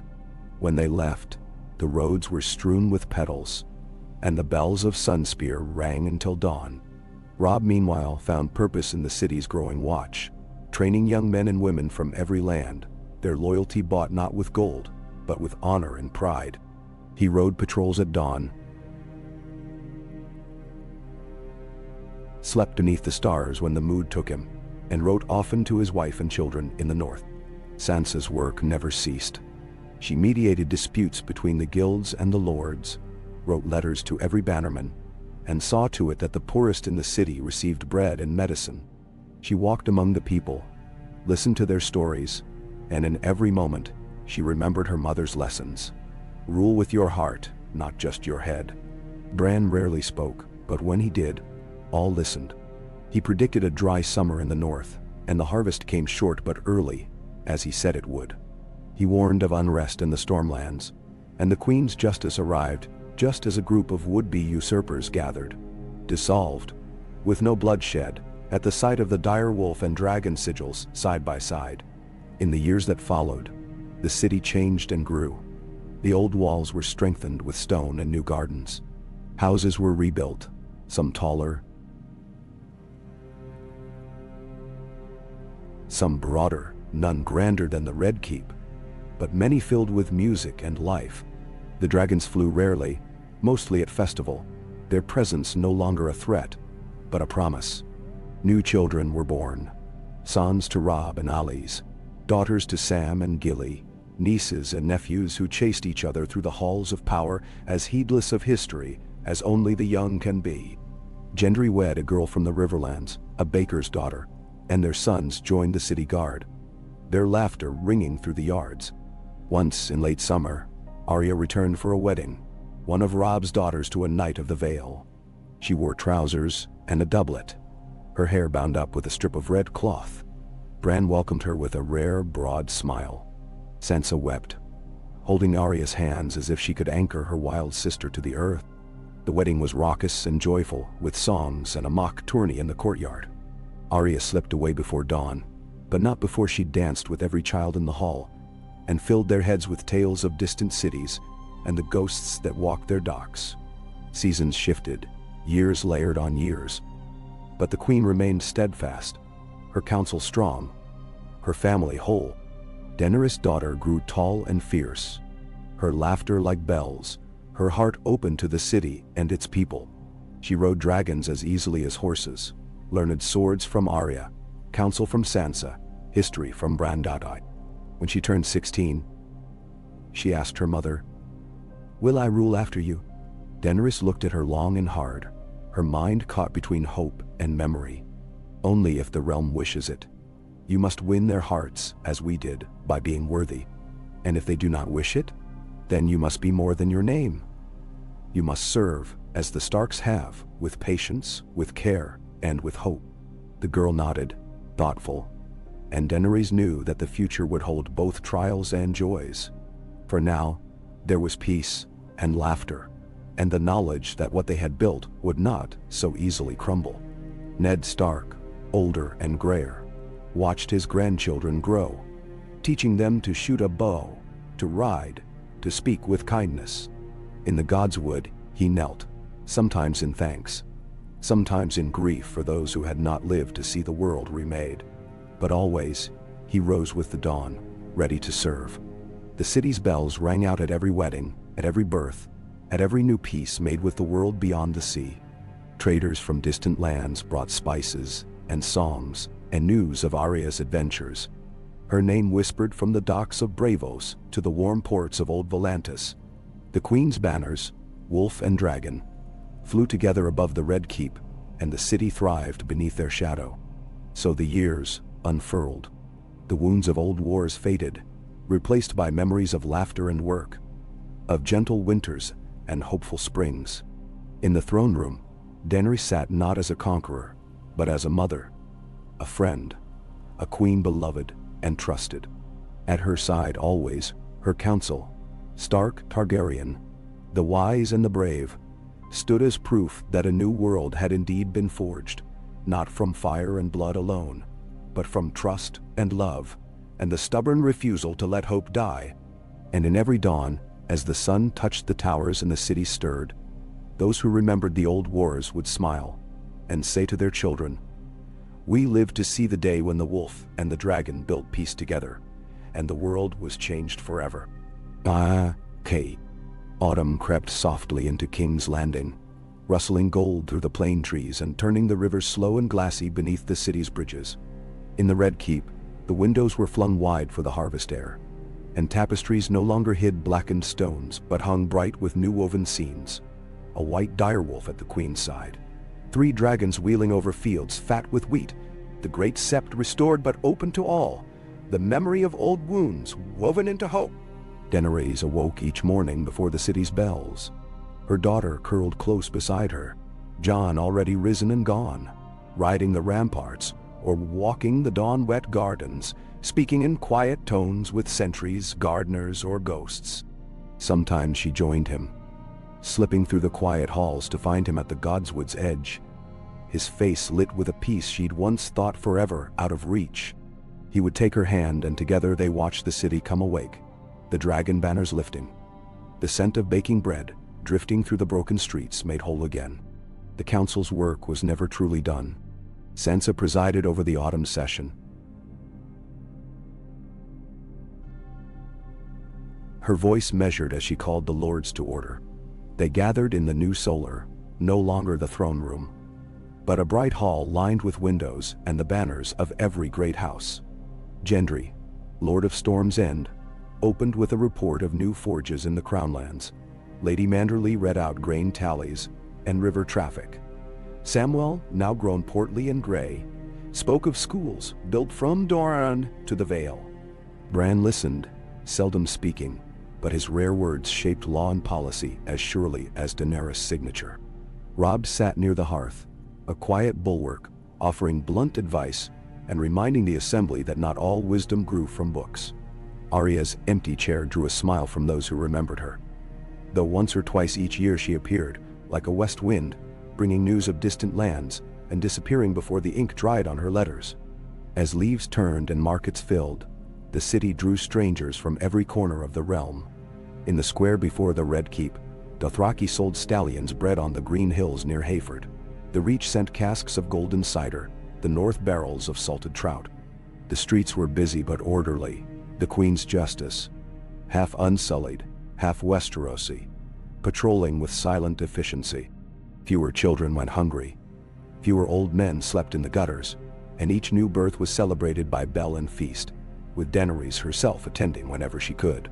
One afternoon, a ship sailed upriver bearing the banner of the Martells, and Princess Elia, named for both Dorne and Dragonstone, was brought to court.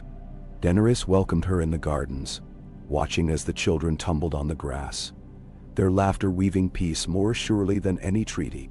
Sansa found Daenerys sitting beneath the old olive, sunlight tangled in her hair, the children's shouts echoing through the trees. "They grow too fast," Daenerys said, eyes on her daughter and the Martell princess chasing a wooden hoop.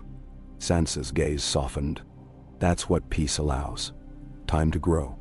"You look tired, Sansa." She smiled. "Autumn always brings trouble. The harvest taxes, the first hints of frost, rumors of bandits in the Kingswood. But every year, it's less." "You've made it so," Daenerys said. "I could not have done this alone." Sansa's lips tightened, the shadow of old grief crossing her features. "None of us could. Not Arya, not Robb, not Bran, not even Jon. It took us all. And still, sometimes I wonder if the cost was too high." Daenerys reached for her hand, fingers strong. "What we lost will never be forgotten. But look at them, Sansa." She nodded to the children. "They will not carry those scars, not as we did." Sansa watched for a long moment, and finally nodded, her hand tightening. "Let's keep it so." The business of the realm went on. Letters from Old Town reported a new crop of healers graduating, ready to spread through Westeros with Sam's blessing. In Winterfell, Aelys wrote that snow had not yet fallen, but the orchards were heavy and the lakes full. Arya sent a cryptic message from Lyse. "Saw a sea dragon. Ate something with too many legs. Tell Bran I saw what he dreamed." Jon returned from a journey to the Riverlands with news of good harvest and averted quarrels. He met with Lord Blackwood and Lord Bracken in the shade of a weirwood. Their hands clasped at last, their feud settled after generations. When he rode through the villages, he was greeted as a friend, his presence as familiar as autumn rain. At home, he dined with Daenerys and Sansa, their laughter rising through the hall, the years of war a memory fading but never quite gone. Robb's eldest son Eddard squired for Gendry in Storm's End, riding home with breathless tales of tourneys, sea storms, and the Queen's daughter, whom he declared would one day outfight every knight in the realm. Sansa's cousin, a shy Stark girl, trained as a healer in Old Town, sending pressed flowers and secrets home to Winterfell. Arya's tales, rare but cherished, were recited at every feast, each story embroidered by eager children, until even Sam could not say what was true and what was dream. As winter neared, the council convened in the Queen's solar, the fire bright against the chill. Bran spoke of strange dreams, Ice creeping south, wildlings restless beyond the wall. Daenerys listened, worry creasing her brow. The wall holds? For now, Bran murmured. But the north will need help this winter. The winds are changing. We will send grain and men. Jon said.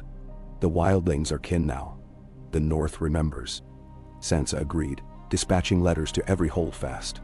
The queen's ships sailed before the first frost, laden with food and wool. Wildling children played in Winterfell's yard, watched by direwolves and stark men, while the queen's own daughters sent gifts, books, woolen cloaks, a tiny carved dragon. Amid the quiet, a strange tension sometimes coiled through the city. A new faith had begun to rise, blending the old gods and the new, drawing crowds to the Sept and the Weirwood Grove alike. Some grumbled, fearing unrest, but Daenerys encouraged the priests and singers to work together. And soon prayers were offered in both temples, and marriages blessed by both tree and altar. At council, Gendry joked, "If the gods can share, perhaps we mortals can as well." Even Tyrion could not better the jest. A decade passed, then another. The children of the council's founding grew into their own strength. The queen's daughter, bold, wise, unbowed, studied law at Sansa's knee, learned dragon lore from Daenerys, tactics from Jon, healing from Sam, and the old magic from Bran. She flew dragons with a poise that made old knights weep, sparred with Arya's ghostly memory, and wrote her own tales of peace and struggle. At her 16th name day, Daenerys held a feast beneath the trees. Lords came from every corner, their faces marked by laughter, not suspicion. Sansa toasted her. Jon embraced her. Robb's sons challenged her to a race, and Arya, newly arrived from Braavos, gave her a knife from the east, slim and deadly, its hilt inlaid with a wolf's head. Daenerys watched the next generation laugh and dance, her heart full but her thoughts always with the future. She found Jon in the Godswood after, gazing at the heart tree. "Are you content?" she asked quietly. He looked at her, eyes gentle, hair silvered at the temples. More than I ever hoped. I miss those we lost. But this..." He nodded to the voices drifting on the wind. "This is what we fought for." She stood beside him, hands entwined, the hush of the wood around them. In the city, the queen's daughter rose early, listening to the bells. She walked the markets, laughing with bakers, helping a child who'd fallen. She watched the dragons circle at sunrise, their wings painting the river gold. She trained with Gendry's sons, wrote letters to Winterfell, rode north with Jon when the snow returned, and wildlings filled the halls.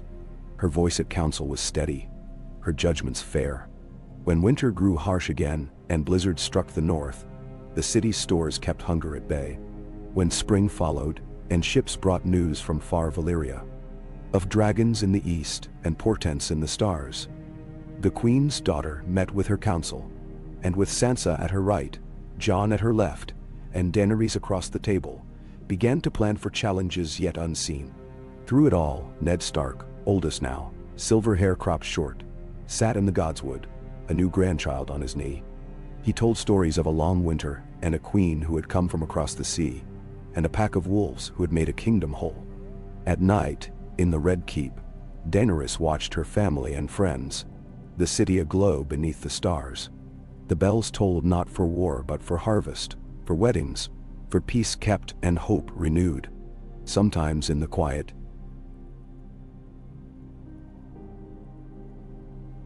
she wept for all they had lost. More often, she smiled.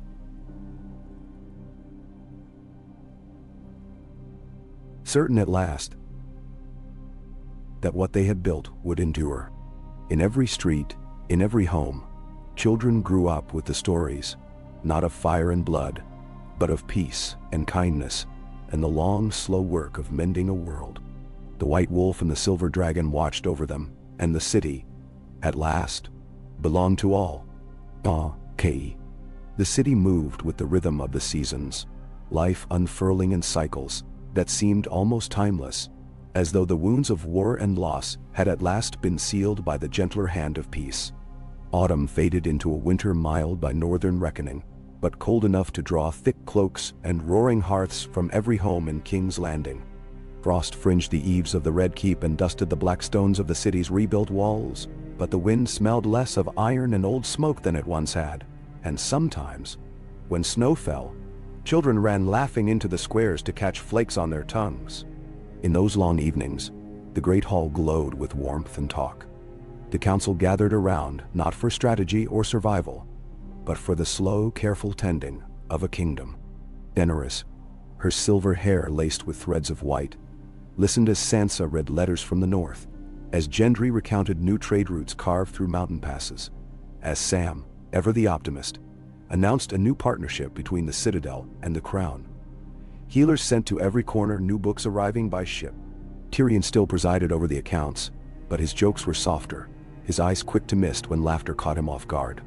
Robb's children, tall and proud, now served as squires and messengers, their loyalty to Stark and Targaryen both a sign that the old feuds were truly gone. Arya's absence was a thread always tugging at the edge of any gathering, but her name was spoken fondly, and her occasional letters, wry, vivid, full of distant horizons, read aloud to general delight. Sometimes Bran would close his eyes and speak of her in dreams. A shadow flitting across desert sands, a wolf's spirit curled beside her on a ship in a storm. In the heart of the city, Jon's influence had grown subtle, but profound. He had never taken title or crown, but his presence was everywhere.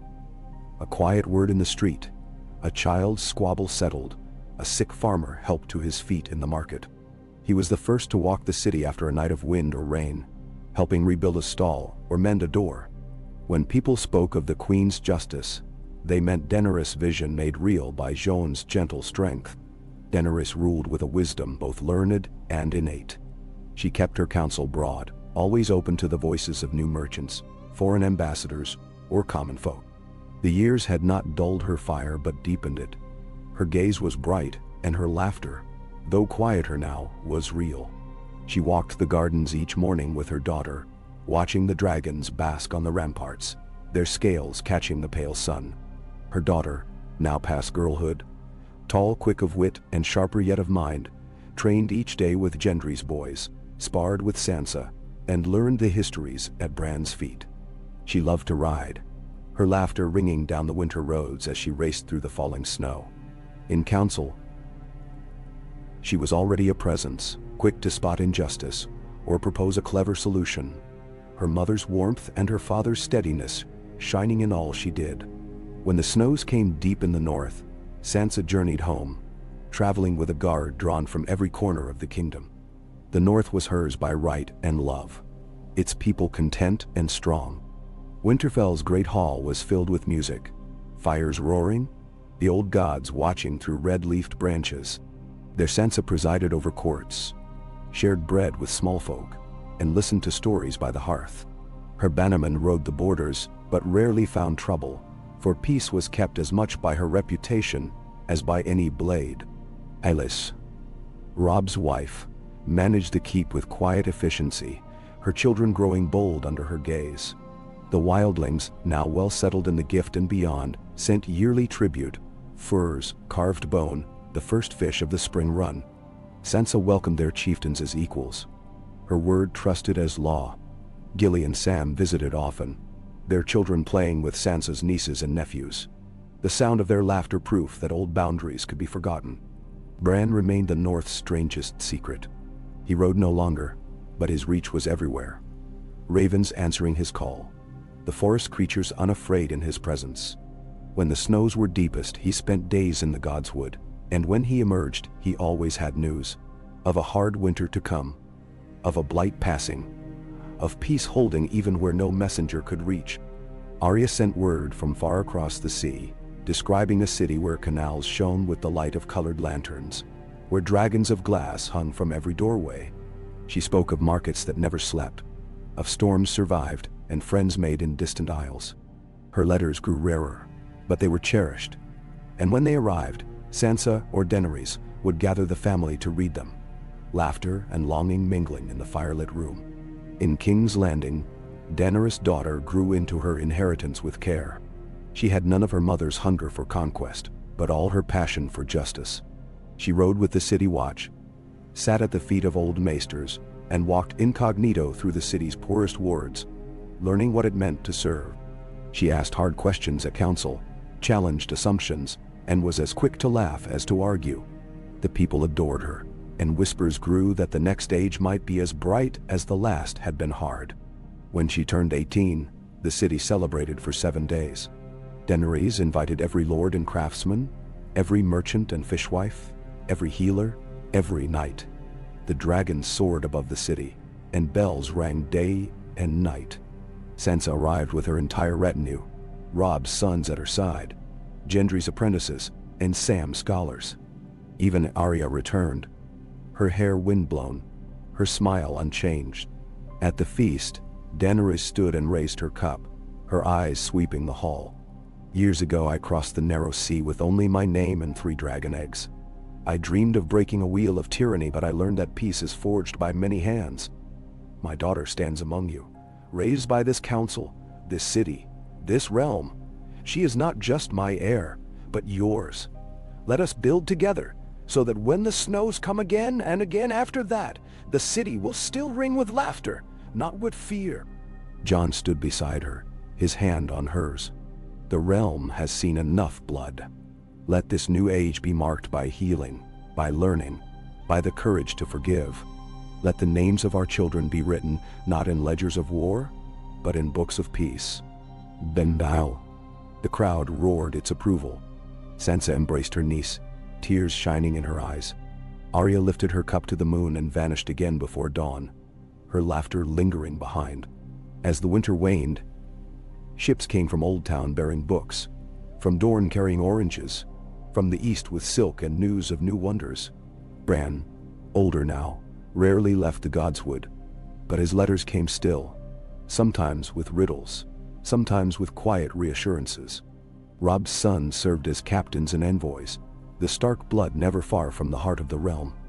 Gendry's forges rang with new songs, steel for tools and plows more often than swords. The city's children grew healthy and tall, their futures unwritten but filled with promise. The Queen's justice patrolled still, but their swords rusted in their sheaths, their smiles more frequent than frowns. Daenerys, her hair now a gleaming crown of white, still presided at council, her wisdom a beacon to all.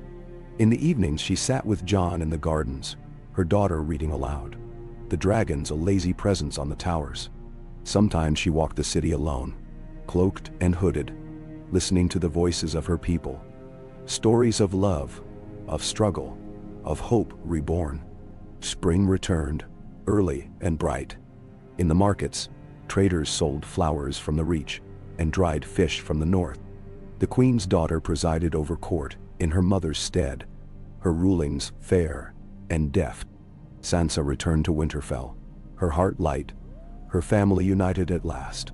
On the morning of the first full thaw, Daenerys stood upon the highest tower, Jon at her side, the dragons stirring below. "We did not break the world," she said softly. "We mended it." Jon smiled, his face lined but serene. "And if it should ever break again?"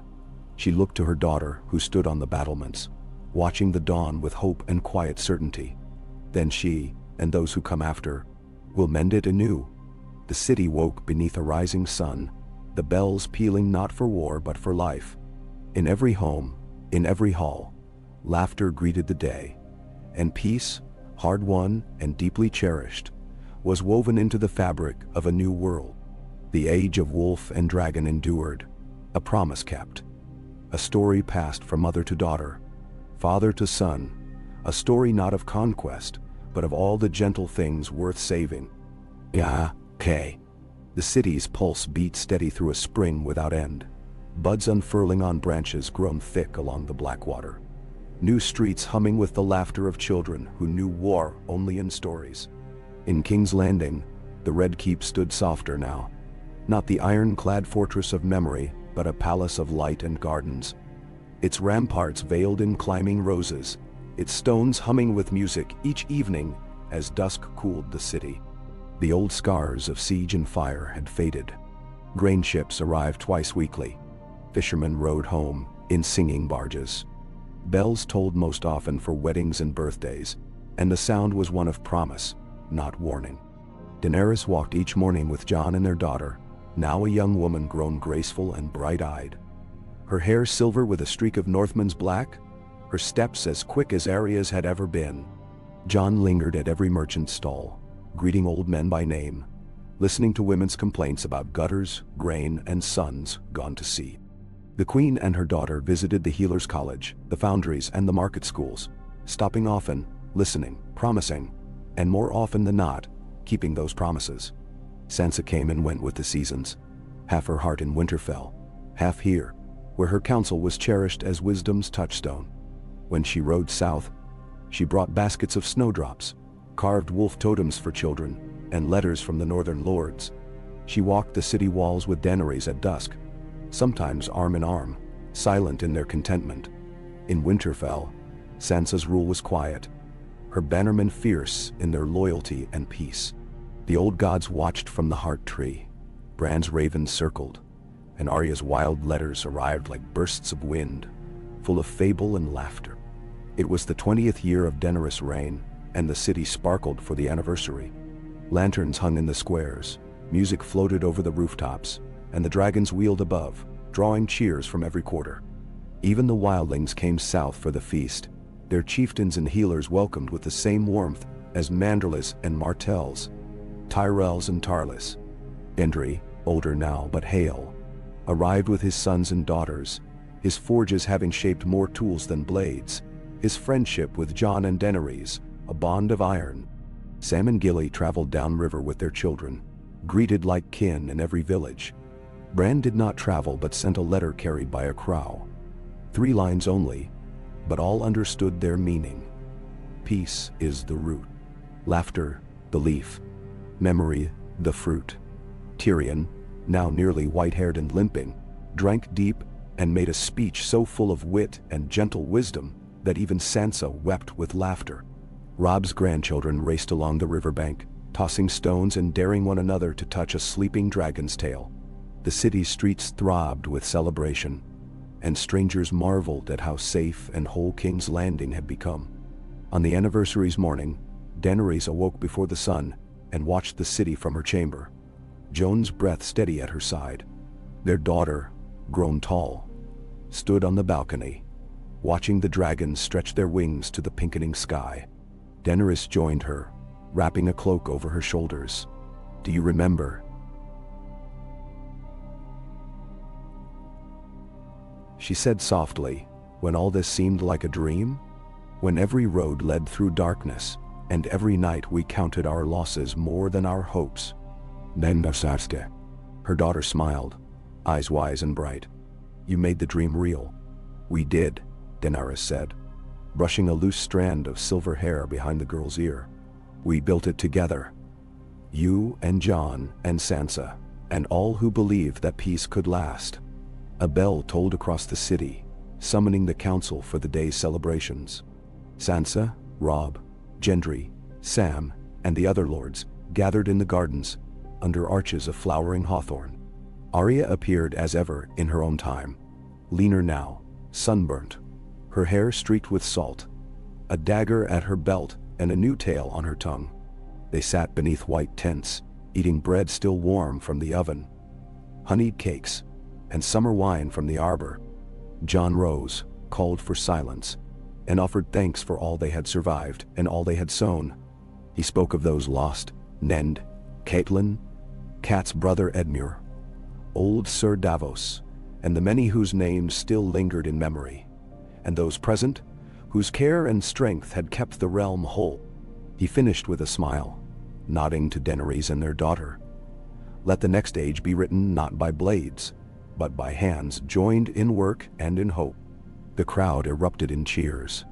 Daenerys stepped forward, her voice ringing clear as the day she first claimed the city. "On this day we remember not just victory, but the courage to choose something better. To every child born since the war, to every orphan now with a home, to every mother, father, brother, sister. This is your city. These are your lives and your stories."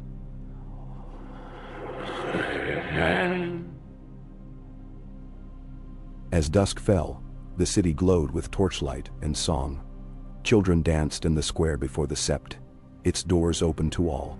The queen's daughter, her name now on the lips of every bard and baker, walked the city arm in arm with the children of Robb and Sansa, Gendry and Sam, hearing their dreams, promising nothing she could not keep. That night, Daenerys and Jon sat together on the terrace, the city stretching peaceful and golden below. Their daughter joined them, her gaze searching the constellations above the city's towers. "What will you do when you are queen?" Daenerys asked, her voice soft with pride and warning both. The girl turned to her, certainty shining in her eyes. "I will remember. I will listen. I will care for them as you taught me. And I will find new stories to tell." Jon smiled, the lines around his eyes deeper, his voice thick.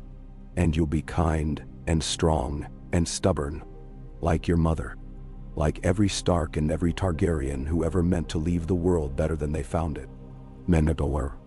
The moon climbed, silvering the city's rooftops, the dragons a shadowy presence above.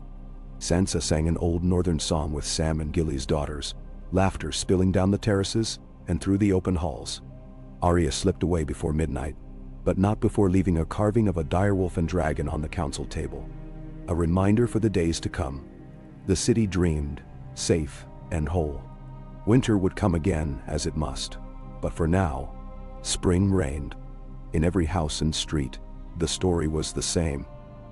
The age of wolf and dragon endured, not by might, but by memory, by trust, by the stubborn faith that peace was a thing to be tended daily, with calloused hands and open hearts. So another year began. Fields were plowed, children taught their letters, justice handed down in courts both great and small. The queen's daughter walked among her people at sunrise, her shadow long and hopeful on the flagstones. Above, the dragons watched, guardians not of war, but of all that had been rebuilt and made sacred. In the godswood, Bran's raven stirred as the wind shifted, carrying stories to every corner of Westeros. Stories of a city healed and a world remade, where laughter echoed louder than steel and hope, at last, had taken root and grown old. Oh, Pandi. In the deep green spring, with the snows melted from the rooftops, and every gutter running with meltwater and laughter, King's Landing seemed reborn once more. The city hummed like a hive, alive with the hopeful energy that only peace sustained for a generation could bring. Flowers spilled from window boxes, children ran beneath the great arches of the market squares, and sailors' shanties drifted up from the river at dawn. No one living could remember the last riot, and stories of burning dragons and armies in the streets had become something for grandfathers to tell. Half remembered, half believed. The Red Keep stood at the heart of this world, both unchanged and transformed. Gardens tumbled down from the old battlements, herbs and fruit trees thriving in soil Gendry's forgers and Sam's scholars had made rich. The smell of lavender and rosemary mixed with the hint of salt from the distant sea. On the highest terrace, Daenerys sat with Jon, his hair shot with gray, their hands linked as they watched the sun rise across the city. Their daughter, now a woman grown and the surest heir Westeros had seen in centuries, joined them most mornings. Her laughter light, her questions sharp and full of promise. The city had grown wise under Daenerys' reign. Her council, once a gathering of the battered and hopeful, was now filled with old friends and their grown children. Robb's daughters, Gendry's sons, Sam's clever eldest, and the sharp-witted northern girl Sansa had mentored as her own. The meetings ranged from spirited debates about new bridges and seawalls to gentle arguments over what books the youngest should read.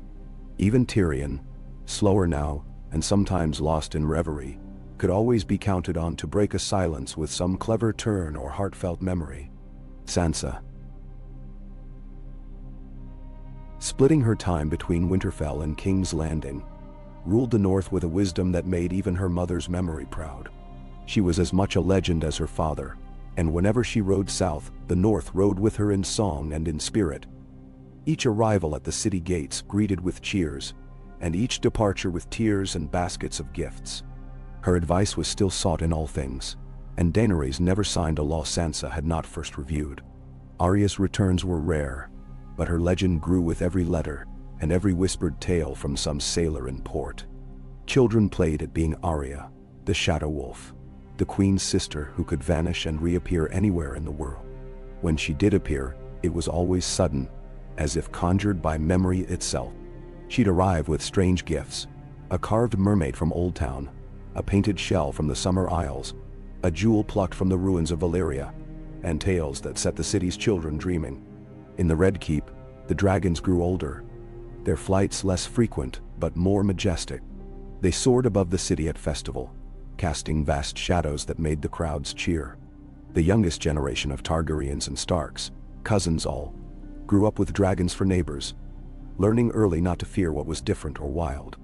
The Queen's daughter, a rider since girlhood, trained her own beast with patience and song, and it was said that even the most stubborn of the city's dogs would heel for her gentle word.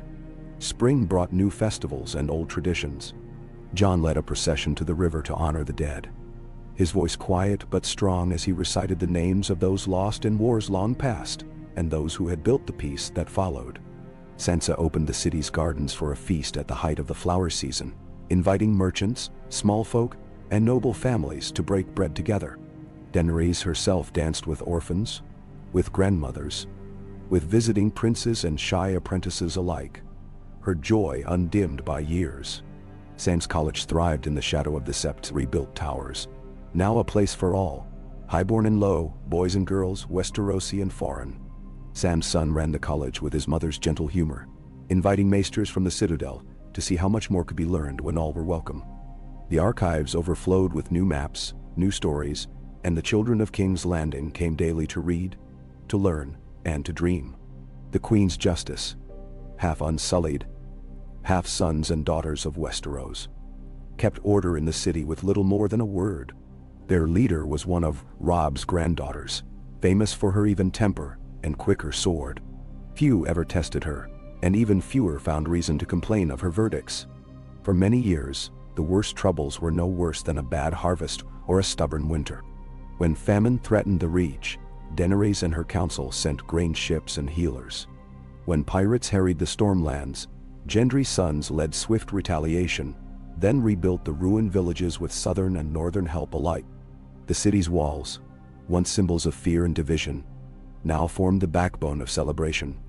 Festival banners hanging, bells ringing, children perched to watch the dragon's flight.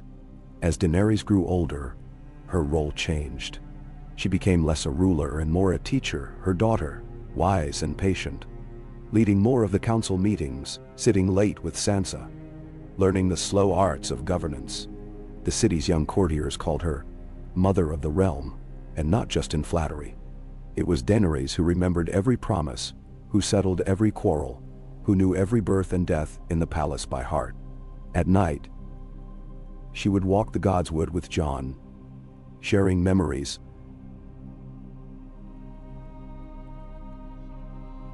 sometimes tears, and always hope. On the 30th anniversary of the city's peace, all Westeros gathered in King's Landing. Sansa came from the north, Robb's family from the Riverlands, Sam's children from Old Town, Gendry's from the Reach.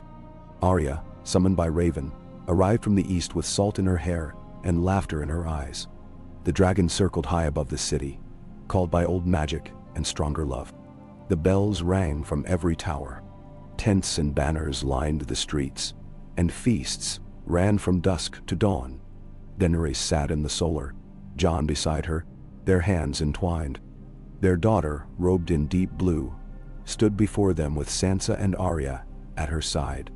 "Do you remember," the Queen asked, "when we feared there would be no world for you to inherit?" Her daughter nodded, eyes bright.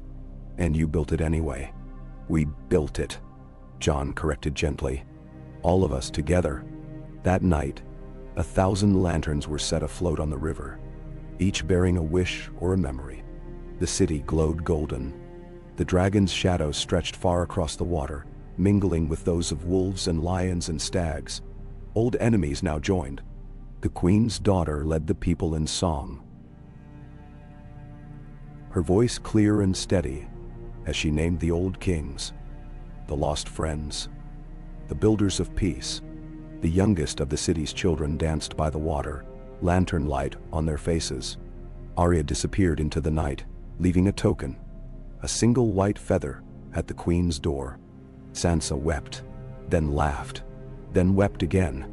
In the gardens, Daenerys stood among her family, listening to the soft music and the laughter rising from the city.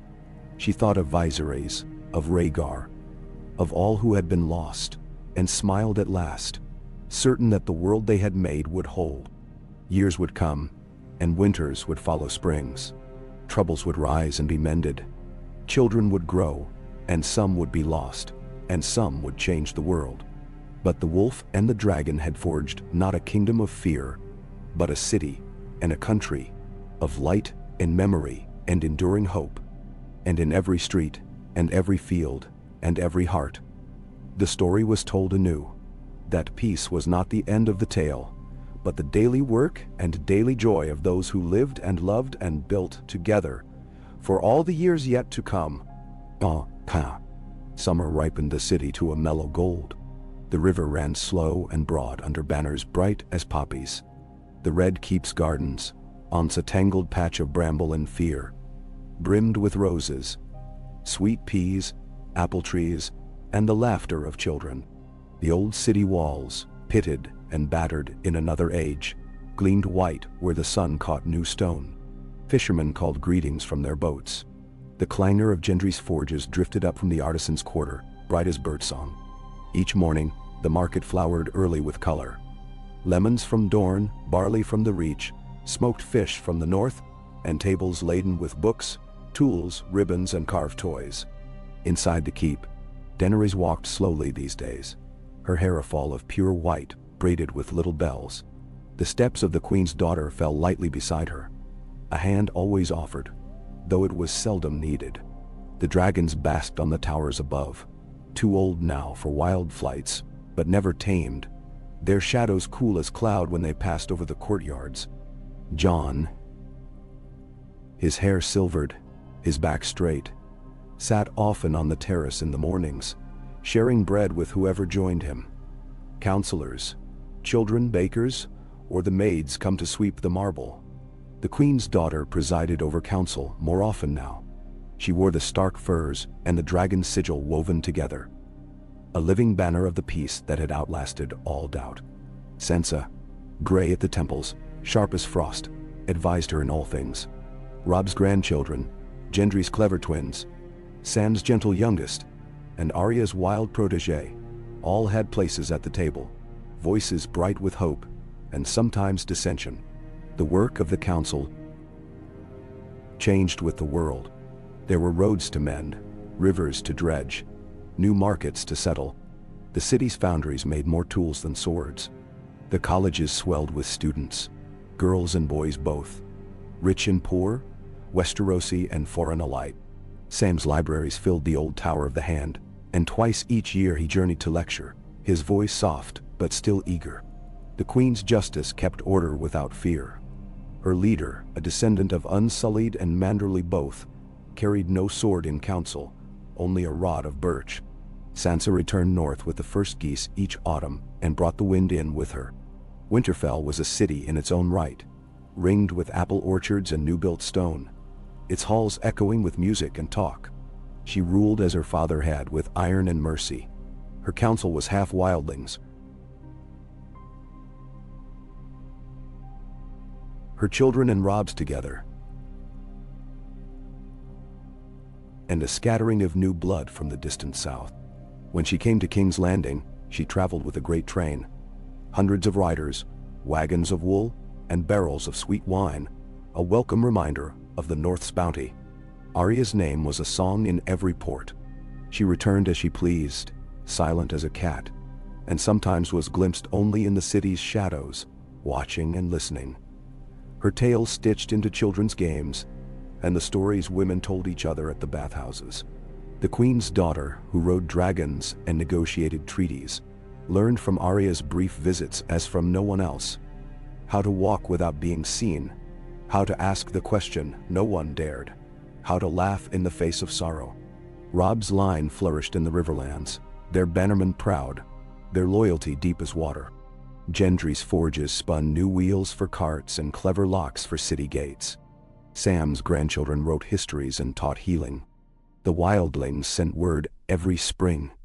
The ice receding from their fields, new calves and wool to trade, the gods wood at Winterfell green as ever. Daenerys fosterlings from the east and south, noble children and orphans both, played in the palace gardens, learning languages and history, and the careful, dangerous magic of trust. For every generation that followed, the heart of the city was the market at sunrise. The queen's daughter went there each day, her hair a bright pennant, her smile familiar to all. She heard complaints, praised good cheese and clever pottery, and listened to the old men's tales, many of them about wolves and dragons, though most about the price of onions or the best place to fish. In her company, children grew bolder, and the city seemed smaller, safer. There were years when the river flooded, and years when storms battered the walls. But the city stood firm, every house and hall rebuilt in turn. The wounds of the past now only remembered, not feared. On the 40th anniversary of peace, the city outdid itself. The bells rang from every tower, the dragons stretched their wings and rumbled from the heights, and every street was hung with green and gold and red and silver. Sansa arrived with her family, old friends riding at her side.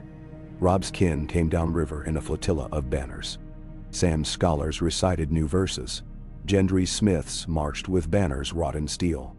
Arya arrived at midnight, smiling, her hair shot with white, her arms full of gifts from distant lands. That night, the queen's daughter stood before the gathered realm. Her mother seated beside her, Jon and Sansa near, Robb and Arya in the crowd, the dragons looming huge above. "My mother dreamed of peace, and you made it real," she said, her voice ringing clear as the bells. "My uncle Jon taught us that every day is won or lost in kindness, not battle. My aunt Sansa built bridges and showed us how to endure. My aunts and uncles and cousins kept the faith through the coldest winters and the wildest dreams. This city, this realm is not perfect, but it belongs to us all, child and elder, lord and small folk, wildling and knight, dragon and wolf." As she finished, Arya threw a stone into the river, and all the children cheered and ran to follow. Joan's laughter was rough with tears. Daenerys pressed her daughter's hand, her own aged but steady, her gaze far-seeing and full of pride. The bells rang for a week. Feasts filled every hall. Lanterns floated on the river, their lights trailing west with the current, as if to carry the city's hope to distant shores. The queen's daughter rode her dragon at dawn, circling the city as the sun rose, her shadow skimming the water, banners flying on every tower. As the years turned, Daenerys' walks grew shorter, but her counsel never waned. When at last she took to her bed, it was with her family around her. Joan's hand warm in hers, her daughter reading aloud by the light of the open window, the city outside peaceful, the bells ringing for the morning's bread. Her last words were soft, but they carried through the room and would echo in the city for years. "Build gently, rule with kindness, let the wheel stay broken." The city mourned, but the city also remembered. The queen's daughter was crowned beneath the dragons, Sansa and Arya at her side, Joan's hand on her shoulder, Robb's kin and Gendry's forgers, Sam's scholars and the wildlings, the people of every corner of the realm. There was no riot, no rebellion. There was only peace and promise, and the sure knowledge that what had been built would hold, because it had been tended, day after day, by so many hands. As the new queen stood on the terrace that night, her dragon curled above, Arya's shadow at her side, Sansa singing softly in the garden below. She looked out over the city's roofs, the lights along the river, the bell towers bright in the dusk. She remembered her mother's words and smiled. Far below, in every street and house, the story was told again. Of the age of the wolf and the dragon, of the gentle city, and the peace that was never won, but always chosen. Oh, Ka. The summer's heat broke in a torrent of rain, warm and gentle, turning the flagstones of King's Landing slick and shining and filling the air with the green scent of new growth. Each morning, the Red Keep awoke to the chorus of the city. Market bells and dockhands singing. children splashing in the puddles beneath the palace walls, the deep-throated rumble of dragons stirring on their perches. The queen's daughter, now queen in name as well as deed, moved through it all like sunlight through leaves, her cloak a sweep of silver and black, her eyes keen as any Stark's, her bearing unmistakably Targaryen. In the years since Daenerys' death, the city had changed but not faltered. There had been mourning, weeks of bells and black banners, but the grief had not soured into fear or hunger or unrest. The old queen's wishes, spoken with her last breath, were honored. Her body was carried not to the crypts or to Dragonstone, but to the godswood at the heart of the city's gardens, where she was laid beneath a young weirwood planted in her honor. The tree's red leaves, watered by so many tears and years of hope, grew thick and bright. Children played there, whispering wishes into the knots, and many swore the wind sometimes brought the scent of smoke and salt and roses. The new queen took up her mother's habit of walking the city before dawn, often with Arya in tow, sometimes with Sansa, more rarely with Jon, whose step had slowed with age. She visited the bakeries before the ovens cooled, listened to disputes in the fish market, heard old sailors' songs and new children's riddles. The people welcomed her with open faces and easy laughter. The queen's justice, once feared, now almost beloved, walked with her, their rods of birch more a sign of peace than of punishment. Each day was filled with business and counsel, letters from the north, grain counts from the Reach, ships' manifests from Old Town, missives from Dorne and beyond. Sansa's missives were sharp and affectionate, usually with a postscript about the weather at Winterfell, the wolf pups born each spring, the stubbornness of wildling traders, or the latest festival. Arya's messages were less predictable. Scraps of maps, riddles, stories of narrow escapes or midnight rides with her own little pack of orphans and outcasts. Robb's grandchildren wrote with pride of river floods tamed and new bridges built. Sam's scholars still sent treatises and stories, sometimes bound in colored leather, sometimes scribbled hastily on whatever parchment was at hand. On the day the last summer storms cleared, the queen called a gathering in the palace gardens. No throne, only benches beneath the weirwoods and flowering hawthorn. The council sat in a wide circle. Sansa, gray and regal. Arya, brown and weathered as a road. Gendry, thick-handed and smiling. Robb's kin, Sam's children, the wildling chief from the far north, and several small folk leaders in plain homespun. The dragons watched from above, one eye half closed in the sun, their wings folding and unfolding like sails at sea. "We are not only the children of kings and queens," the queen began, her voice carrying without effort. "We are children of the city and the land, of fields and hearths, of rivers and roads. My mother built this peace. We have kept it together. It is not perfect, and it will not last if we grow careless. So let us speak of what is broken, and let us fix it together." And one by one they spoke, of leaky roofs in the Western Ward, a need for more healers in the Riverlands, a festival to honor the wildling's spring, better laws for trade with Bravos and the far south. There were stories of small thefts and swift justice, of a stubborn teacher refusing to retire, of new songs that filled the city with hope. The queen listened to each, asked questions, never rushed. She ended with a promise that would have been unthinkable in her grandmother's day. "Tomorrow, I will walk the city, and anyone with a problem can find me. No petition too small, no joy too slight. Bring your troubles and your hopes." That night, the city was alive with stories. The bakers wagered on which street the queen would walk first.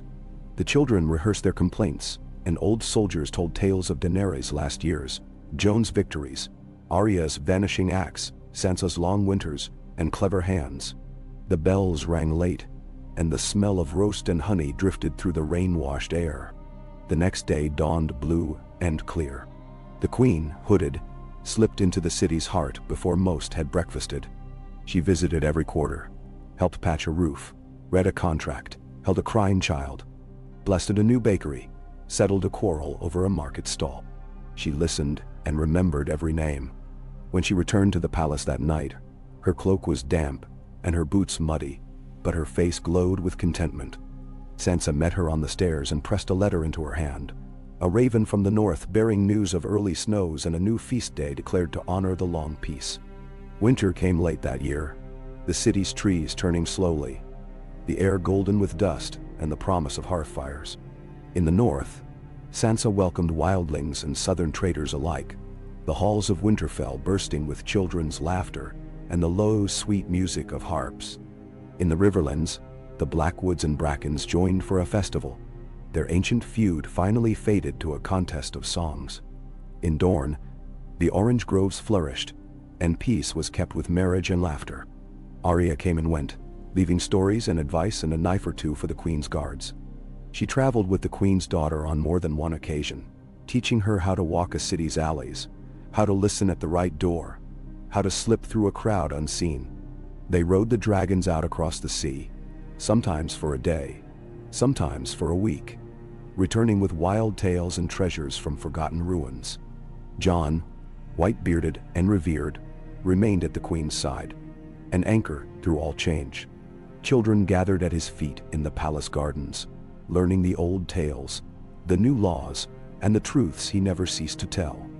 That peace was a labor, not a gift, and that the strong owed everything to the gentle. The dragons slept more, but when they woke, the city paused to watch their slow, graceful flights above the rooftops. The Queen's council grew. New voices, new hopes, young scholars from every corner of the realm. The laws they wrote favored kindness, patience, and trust. The realm was not perfect, no place ever was, but it was safe, and it was home. In the last snows of the year, the Queen walked the godswood. She placed her hand on the weirwood and whispered thanks. The bark was cold, but the heart of the tree beat slow and sure, rooted deep in the city and the land. When she turned, Arya was waiting. "You'll leave your own mark, you know," Arya said. "You already have." "I hope so," the Queen answered. "I hope they remember." They will, for as long as stories are told. The bells rang again at dusk, calling the city to supper, and the Queen and Arya walked back beneath the watching dragons. The city safe behind its walls, the realm whole and at peace. Each night, in every hearth-lit home, the story was told anew, of wolf and dragon, of hope and labor, and of the Queen who kept the promise her mother had made, in a city made whole and gentle.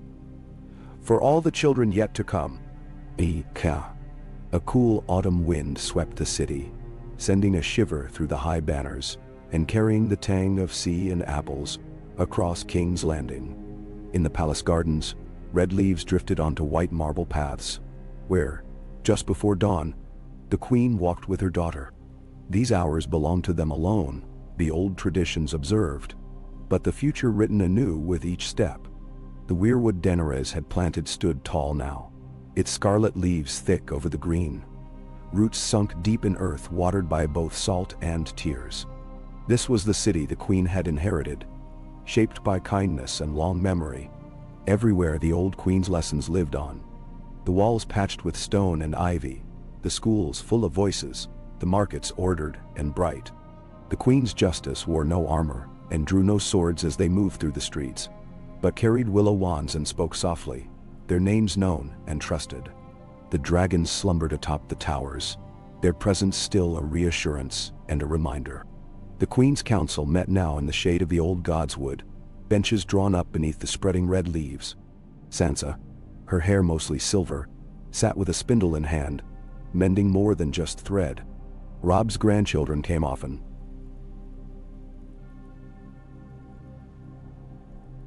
Sometimes arguing, sometimes laughing, always loyal. Arya's place was sometimes empty, sometimes filled by a wild-blooded girl with restless eyes and a mouth full of riddles. Gendry's children and grandchildren stood beside the scholars from Old Town, Sam's wisdom now carried in a new generation. Each council was more a gathering of a clan than a court. Debates on trade, law, the city's water, and the price of bread mingling with gossip and old tales. The Queen's daughter, grown into her mother's role, listened carefully, often turning first to Sansa or to the wildling matron from the north, or to a baker from Fleabottom who had earned his place at the table by invention and persistence.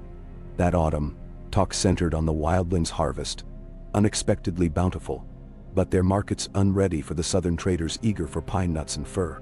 Sansa advised patience and better roads. Gendry's kin promised new carts. The queen's daughter suggested a festival of peace to bring north and south together before winter. Plans spun out under the red leaves. The queen remembered Arya's words, "Walk the city, learn its shape." So after council, she would go among her people, listening at the bakers' ovens, the tailors' shops, the riverside wharves. She helped lift a barrel, carried a loaf, asked after a sick grandmother or a baby's name. Children, emboldened by stories, asked her riddles or showed her the best places to hide during rainstorms. In the north, Sansa's letters described the glow of lanterns in Winterfell, snow dusting the towers, wildlings dancing with northern lords beneath garlands of holly and pine. Peace, she wrote, was a thing not only to be kept but renewed, tended like a fire. She sent the queen a bundle of pressed leaves and a new song, one written by a wildling girl in the old tongue, and sung now in the great hall by voices of every blood. Arya's letters, when they came, were stories of riding whales in the east, of a ship caught in a storm of rainbow-colored lightning, of a night spent sharing tea with a lost Targaryen who'd grown old in the islands. Her wild kin in the city added rumors and laughter to every street. The festival was set for the last week before winter's first frost. All of Westeros was invited. Tents rose along the river and up the hill to the keep, colored banners streaming, tables groaning with the bounty of north and south alike. Wildlings brought roasted roots and berries, honeyed salmon and thick furs.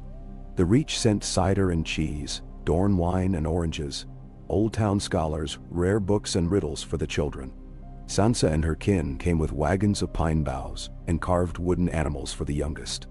The queen's daughter led the ceremonies, naming each banner, blessing each loaf of bread and cask of ale, calling for the peace her mother had made to last through the long winter and beyond. She walked the festival each day, sometimes with Arya at her side, sometimes with the smallest children, always with a ready ear. The queen's justice mingled with the crowd, a gentle hand, settling quarrels and leading games as often as hearings. On the night of the first frost, the city gathered along the riverbank. Lanterns floated in the water, bearing wishes and prayers for another year of peace. Arya, unseen for days, reappeared at the queen's side with a grin and a lantern of her own. "For luck," she said, and set it drifting with the rest. Sansa stood near the fire, leading the singing in the old tongue, wildlings and southerners alike raising their voices. The dragons wheeled overhead, their wings stirring the cold air, casting vast shadows over a city grown fearless. The queen watched it all, the laughter, the dancing, the faces upturned to fire and light. She remembered her mother's words, "Build gently, rule with kindness." She whispered them now to her daughter, who stood beside her, the torchlight shining on her pale hair. In the days that followed, the city settled into the hush of winter. Each home burned with light and warmth. The queen walked the streets as she always had, greeted not with fear or suspicion, but with love, her name spoken in every home as a promise and a blessing. Sansa returned north. Arya vanished on another journey, and the dragons dozed in the snow.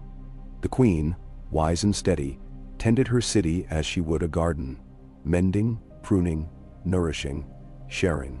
Her daughter learned each lesson, walking in step beside her, gathering stories and hopes for the years yet to come. So the seasons turned, old wounds faded, the city's heart beat strong and sure. Peace remained not because it was won once, but because it was chosen every day, by every hand, queen and baker, lord and wildling, dragon and child. In the quiet of the palace, as the wind rattled the windows and snow danced in the lamplight, the queen smiled, knowing that what had been built would endure as long as there were those willing to cherish it. And in every hearth-lit home, in every crowded square, in every dawn and dusk, the story was told again, how the city became gentle, how the wolf and the dragon ruled not by fear, but by love, and how peace, kept close, became the truest treasure of all. Ka. The festival's end gave way to the hush and slow rhythm of winter settling in. The city, once bursting with the wildness of autumn, now curled inward, fires lighting every window, steam rising from cauldrons in the squares, and the markets grown close and communal, full of barter and laughter in the cold. The palace gardens rested beneath a quilt of frost, the weirwood's red leaves bright against snow. From the towers, the dragons slumbered with bellies full, their long dreams reflected in the silvery glint of the moon on the black water. The queen's mornings belonged to the people, as always. She made her rounds in the cloaked hush of dawn, boots crunching frost, hair plaited with ribbons given by children. She spoke with the market women about how the ice crept into their cellars, and with the butchers on how to stretch a smoked ham through the lean months. She listened to the tales of water seeping through roof beams, of a lost dog found by a baker's boy, of a grandmother's secret for keeping apples through the deepest cold. In every square she heard news of kin returned or gone. Arya had vanished north with a band of wildlings, it was said, and Sansa rode of ice thicker than glass on Winterfell's moat, and the distant bellow of deerwolves across the snows. Inside the Red Keep, council was a quieter affair in winter. Sansa, back north, sent her council in long, even letters, written by firelight, always ending with a story or a riddle for the queen's daughter to ponder. Robb's kin lingered longer, telling tales late into the night, recalling old victories and new hopes. Gendry's children debated the design of new plows or clever ways to heat the poorer wards, and Sam's grandchildren brought tidings from Old Town of new medicines and better ways to teach young healers. The queen's daughter, now accustomed to the daily weight of rule, found her own comfort in these winter nights, debating with the city's bakers on the best mix of grains, discussing law with the queen's justice over mugs of warm spiced wine, or sitting with the youngest orphans in the old solar, reading them stories written by Arya and Sansa and Sam. One stormy evening, as wind rattled the panes and the city shrank close to the hearth, the queen called for a gathering. Not only the council, but every servant, guard, craftsman, and scribe who could be spared from duty. They met in the great hall, benches set around the fire, the long tables loaded with what could be spared: stews, flatbreads, casks of cider, baskets of apples and pears. John, old now but still broad-shouldered, carried the smallest children on his knee and told tales of white wolves and the long night. The queen's daughter played harp and sang, her voice clear and warm as summer rain. Gendry's son recited a poem about the forges, laughter ringing out as he mimed the clang of hammers and the hiss of steam. Sam's youngest, shy but eager, read a story about a lost cat that found its way home from the city walls to the palace kitchens. Arya's name was spoken in every corner, children daring each other to tell the wildest tale they'd heard about the Shadow Wolf's latest adventure. When the fire burned low, Sansa's letter was read aloud, a tale of a snowstorm so thick it made day into night, and how the people of Winterfell gathered in the hall to sing and share what they had. As the night wound down, the queen asked each child what they wished for the year to come. Their answers were simple: new boots, a warm meal, a living mother, a dog that did not bite, a lantern for the darkest nights. The queen promised, as she always did, to do what she could. She sent her daughter to see that every promise was remembered. And in the weeks that followed, the children found boots at their doors. The city's cooks doubled their pots, and no hearth burned out for want of wood or coal. In Winterfell, Sansa prepared for the New Year's feast with a hall full of wildlings, northern lords, and the queen's kin who had come north for the turning of the year. She sat beneath the heart tree, watching the snow drift through its red leaves, and wrote to the queen in King's Landing. Peace, it seems, is made in winter, not only when swords are drawn, but in every fire tended, every story told, every loaf broken and shared. The city stilled under a thickening sky. From the walls, the queen's daughter watched as crows gathered on the chimneys. The market fires flickered low, and the wind howled down from the mountains. She went among her people, keeping her mother's promises, learning every alley and roofline, hearing the heartbeat of the city beneath its icy cloak. On the last night of the year, the bells rang out at midnight, soft and solemn at first, then swelling, until the city thrummed with their music. In every house and street, Candles were lit and set in windows, turning the night golden and bright. In the palace gardens, the queen and her daughter set their own lanterns afloat on the frozen pond, watching the flames shimmer across the ice. Jon joined them, wrapped in furs, his breath a plume of white. "It is well, isn't it?" he said softly, watching the city below, his eyes crinkling with contentment. "It is," the queen answered, her hand on her daughter's shoulder. "Because every night, every season, we choose to make it so." Inside, the fire glowed, music spilled from the hall, and children curled up to sleep with new boots and full bellies. The queen sat late with her daughter, reading old letters from Daenerys, from Sansa and Arya, from friends long gone, and from Sam, whose words of hope and humor seemed never to fade. As the dawn crept over the city's rooftops, frost glittering on every stone, the queen rose and went again into the cold. She looked out over the river and the wharves, the lanes and towers, the city that had become her life's greatest story. She knew peace would not last forever, nothing did. But she also knew that, for now, it was enough, and that each day's labor made tomorrow more likely to be gentle than the last. In every street and home, in every waking and dreaming heart, the story went on. Of a city made whole, of a wolf and a dragon, of winter, warmed by the kindness of many hands, and of the hope that endures when peace is cherished not as a prize won, but as a choice made again and again, and again and again. Okay. Spring crept back to King's Landing, tender and patient, the thaw trickling down from slate roofs, puddling in the cobbles, and softening the edges of every battered stone. The city's pulse, slowed and deepened by winter's long embrace, stirred again.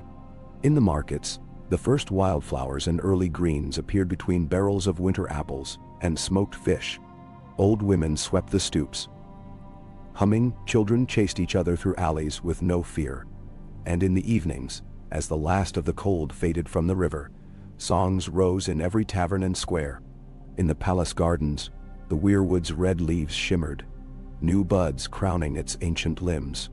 The queen rose with the dawn, her daughter at her side, and together they breathed the scent of rain and new life. It was in these quiet moments that the queen saw the future taking shape, not in banners or laws, but in laughter and labor and the simple, stubborn renewal of hope. The council gathered more often as the days grew longer. Sansa's letters arrived by every courier, full of the North's news and wisdom, sealed with wax in the shape of a direwolf. She wrote of wildlings planting new fields, of the harvest that would soon come, of how Robb's grandchildren had learned to skate the rivers behind Winterfell. She sent gifts as well, woven cloaks for the queen's daughter, dried fruit, a white fox pelt, and a new ballad composed by a bard who claimed descent from the last hero. The queen's daughter was restless this spring, wandering the city's lanes and markets in plain dress, hair braided back, her manner so easy that most took her for a clever young scribe or a healer's apprentice. She learned the names of every baker, every lamplighter and ferryman, every sharp-eyed grandmother who watched the alleys. She listened to their complaints about rats in the warehouses, about a merchant who cheated on his measures, about a lord who let his stables foul the stream. She returned each night to the palace with news and a long list of small injustices to be righted. The queen met these troubles not with decrees from the throne, but with visits and words, sometimes stern, sometimes gentle. She ordered Gendry's forgers to make better rat traps, had Sam's scholars teach the children how to keep bread fresh and store grain against pests, and sent the queen's justice, now as famous for kindness as for fairness, to settle the quarrel between the merchant and his rivals. The lord who let his stables foul the stream found himself summoned before the council, and after hearing from the oldest washerwomen in the city, he spent the next week hauling buckets and learning the true cost of carelessness. Gendry's forges sang again as the city awoke. The queen's daughter visited often, watching the apprentices shape steel into plows and hinges, and seeing how work could build trust. She asked Gendry's oldest for advice on a new bridge, one to join two poor districts split by an old ruined wall. Gendry, his hands scarred but strong, listened, measured, and agreed to lead the building when the river's spring floods ebbed.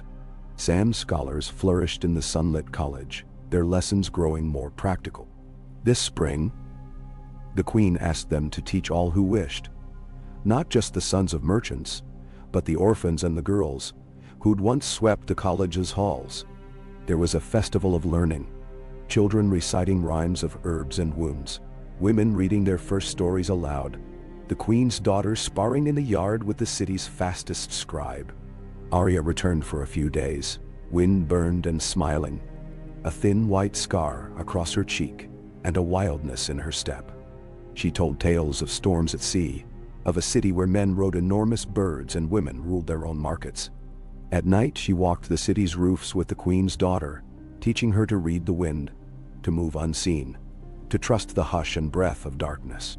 Before Arya left, she pressed a small, sharp knife into her niece's hand. "You have my courage," she said, "but use your own judgment." Jon moved more slowly now, his hair and beard white, but his mind keen. He spent afternoons with the city's children, teaching them to care for stray dogs and how to fish in the river. He told them stories of ghosts on the wall, of summers so long that boys grew to men before the snow returned, and of Daenerys, whose vision had made the city what it was. The children loved him fiercely, arguing over whose turn it was to help him in the gardens or fetch his cane. That year, a sickness touched the outer villages, a fever that left the old and weak gasping. The queen sent Sam's best healers and rode out herself, her daughter beside her, to comfort the frightened. They set up tents for the sick, called for bread and broth, and sat long hours with the dying, listening to their memories. The queen's daughter worked beside the city's midwives, cleaning wounds, boiling water, holding hands. No child went unfed. No mother faced fear alone. And when the fever passed, the city's people brought flowers and fresh baked loaves to the palace. Not in tribute, but in thanks. The spring festival was smaller that year, out of respect for the lost, but no less heartfelt. Sansa arrived, swaddled in furs and laughter, Robb's kin close behind, their pockets full of sweets for the children. Arya vanished into the crowds and was seen no more, but her knife remained at the queen's daughter's side, a token of trust. Sam and Gilly came down from Old Town, their grandchildren chasing the queen's dogs in the gardens. Gendry's family set up great tables, feeding anyone who wandered by, and in the evenings, Sansa and the queen led songs beneath the flowering trees, voices rising sweet and strong. As the moon waxed and waned, the city mended. The bridge was finished by midsummer, Gendry's forgers and Sam's healers, and the queen's justice all pitching in, the first to cross a little girl who'd never set foot beyond her own block. She ran to the queen's daughter with flowers and a shy, breathless thank you. The queen and her daughter watched from the bank, pride mingling with gratitude. "This," the queen said, her hand warm on her daughter's, "is how peace is kept. Not in grand gestures, but in 1,000 small kindnesses, in every injustice righted, every wound healed, every promise remembered." In the long twilight, as the city hummed with life, the queen's daughter listened to the breeze, the bells, the laughter, and felt in her chest the quiet, certain thrum of hope renewed. She thought of Daenerys' dreams, of Jon's stories, of Sansa's lessons, and Arya's courage and Gendry's hands, and knew that what they had built would last as long as there were people willing to care, to listen, and to choose gentleness over fear. The city slept that night beneath a veil of blossom, the dragons purring on the warm stones, the queen walking one last time through the shadowed streets. In every house, at every hearth, the story was told again. How peace is a garden, how kindness is a shield, and how the age of the wolf and the dragon endured, not because it was easy, but because each day, someone new chose to keep it so. A golden summer dawn spilled across the city, painting the towers and rooftops with the promise of warmth and plenty. From the spires of the Sept to the masts bobbing in the harbor, King's Landing gleamed, bustling to life beneath the banners of wolf and dragon. The river sang with the voices of watermen, barges floating down from the green heart of the continent with fresh flour, apples, and salted trout. Lanterns were still burning in some windows as bakers opened their shutters and swept the stoops, sending the scent of cinnamon and hot bread into the air. The queen rose early, as she always had, her years written in silver at her temples, her back straight and strong. Her daughter met her in the gardens, blades of grass still wet with dew.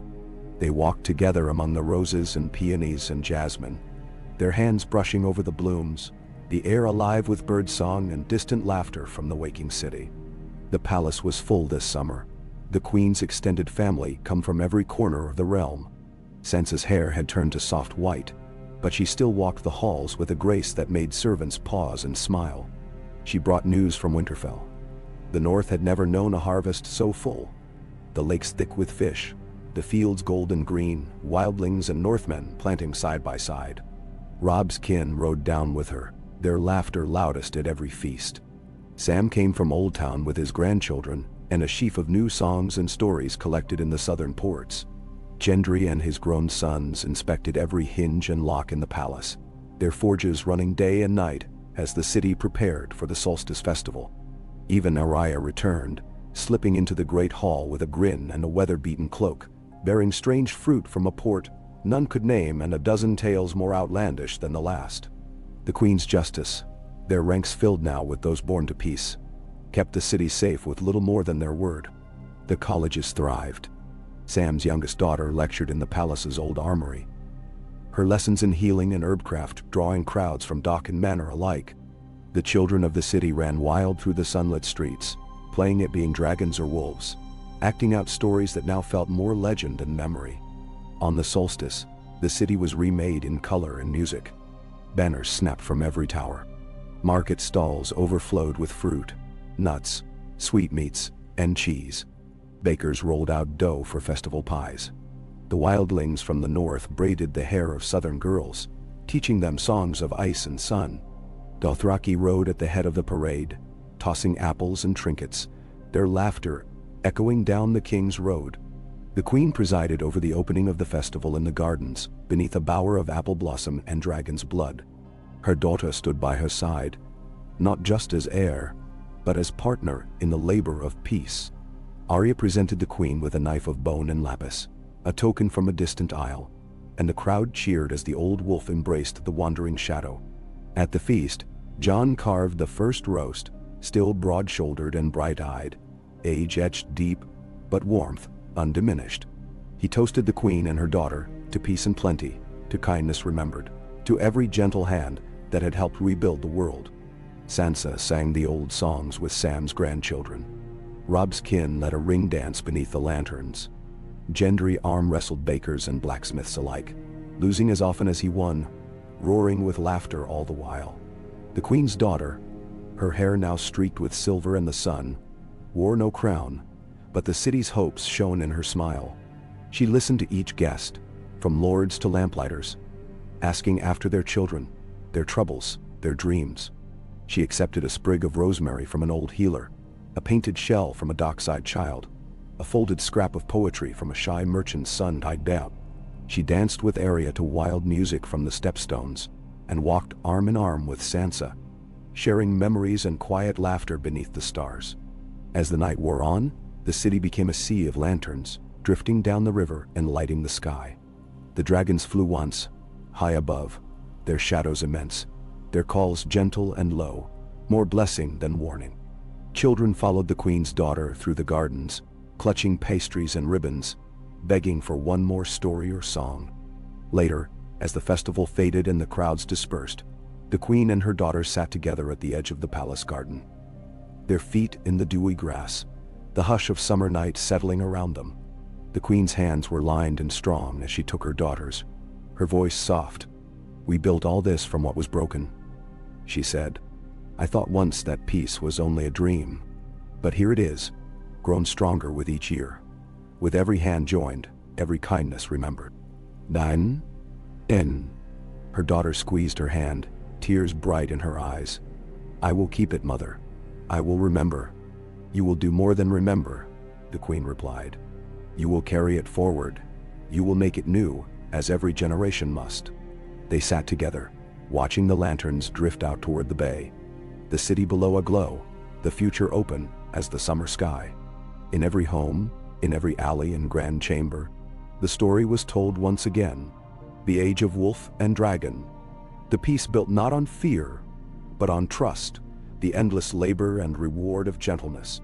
And in the hush of the city, as dawn began to break, the queen's daughter heard the distant beat of wings and the laughter of children, sure that, for as long as she and those who came after her kept faith, the city's story would endure.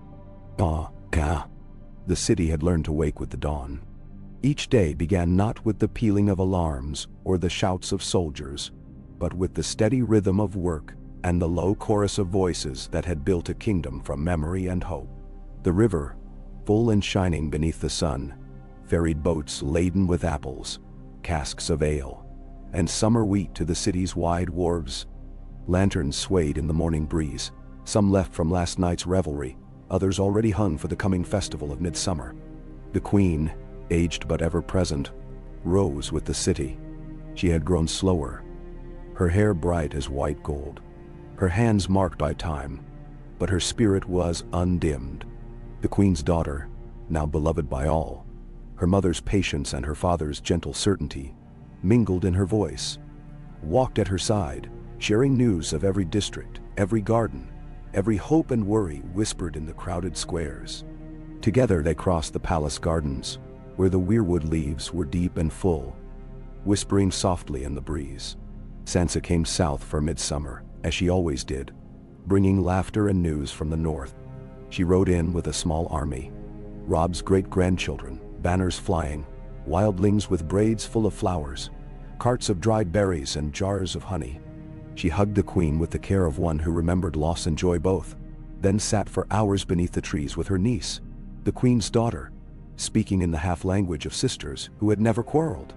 Gendry's forges rang from morning until dusk, shaping tools and festival charms, fixing hinges and carts. His sons and daughters, tall, sunburned, quick to laugh, taking turns at the hammers. Sam's eldest had taken over the city's colleges, her voice as clear and calm as his own, while Gilla's granddaughters managed the archives, their hands gentle on old parchment, their eyes bright with discovery. The queen's justice, changed in every generation but always true, prepared for the festival's courts by visiting every district, asking what justice was needed and what mercy could be given. Arya arrived a week before the festival, riding in with a caravan of foreign traders, her hair longer, her step limping from some recent adventure. She bore a gift for each of her kin, a knife of northern ice, a carved elephant from the Summer Isles, a handful of rare seeds, and for the queen, a smooth stone she said had once rested in the jaws of a sea dragon. She told tales late into the night. Children gathered at her feet, her niece's laughter loudest of all. The queen's daughter had learned well. She walked the city daily, sometimes cloaked and alone, sometimes with Arya or Sansa, sometimes with a crowd of bakers or children. She settled disputes with a nod, praised a song, tasted every new cheese and bread, and remembered every promise. When word reached her of a roof fallen on a poor family's home, she sent Gendry's forgers and a team of young laborers, staying until the beams were set right and the children could sleep under new tiles. When she learned that some children had no shoes for the cobbles, she asked every cobbler for scraps, organized a festival contest, and saw to it that by week's end, no child's feet were bare. Sam's scholars sent word of a strange pest troubling the city gardens, and the queen's daughter spent a day among the beds of lettuce and onions, learning the old ways of trapping and burning, teaching as she learned. That summer, every garden in King's Landing flourished, and the city buzzed with green life. The festival itself was the finest in memory. Bells rang from every tower, banners painted with wolves and dragons snapped above the crowds, and lanterns floated down the river at dusk. Gendry's children led the parade. Robb's kin danced the circle dances. Sam's grandsons performed a play of the city's founding. Arya and the queen's daughter stole away at midnight, leaving riddles and sweets hidden in the market stalls. On the last night, as the city gathered in the palace gardens, the queen, frail now but radiant, spoke from her seat beneath the weirwood. The dragons lay coiled on the warm stones behind her, vast but peaceful. their eyes half-lidded in the soft heat. Sansa stood at her side, Arya with her hand on her sword, Jon's memory present in every song and story. The queen's voice was slow but strong. You have built a city from the ashes of fear, and made it new with every kindness. My daughter will carry the work forward, as all of you will, together, for the good of all. Let the wolf and the dragon remain joined, not by old sorrow, but by this joy you have made. Bend her soul. Her daughter knelt and took her hand, promising to remember and to renew, and the city's people cheered, their voices rising as the lanterns floated upward into the starlit night. That summer, the queen's health faded further, but her presence never left. She sat each day in the gardens, her daughter reading letters from the north, news from Sam and Gilly, stories from Arya. Robb's kin played at her feet. Sansa told her the old stories. Arya sang wild songs from across the sea. When the queen slipped away in her sleep, it was with laughter in her ears, and the scent of roses and river water in the air. The city mourned, but not in silence. Every bell rang, every child was given a new ribbon or sweet. Every garden was tended with fresh care. Sansa spoke at the queen's resting, her voice steady as the north. Arya wept, then rode out at dawn, promising to return in every season. The queen's daughter was crowned at dusk, her kin and council beside her, the dragons watching from the towers, the people raising 1,000 lanterns into the deepening blue. In the years that followed, the queen's daughter ruled with grace and humility, never forgetting the lessons of those who came before. She walked the city as her mother had done, loved and was loved, made mistakes and learned, laughed and sang and wept and rebuilt. Sansa's letters became less frequent as she aged, but each was treasured. Arya's visits were always a surprise, always a gift. Gendry's line forged on. Sam's college grew, and the city changed. New bridges, new psalms, new stories. Children grew, seasons turned, but the city's heart never changed. Peace held, not through threat but through trust, and in every alley and square the story told of the queen who had mended what was broken, of the daughter who tended the flame, of the friends and kin who kept faith through storm and drought and feast and famine. The age of the wolf and the dragon endured, a living legend not in banners, but in every gentle hand, and every new hope born beneath the sunlit towers of King's Landing. Kandi.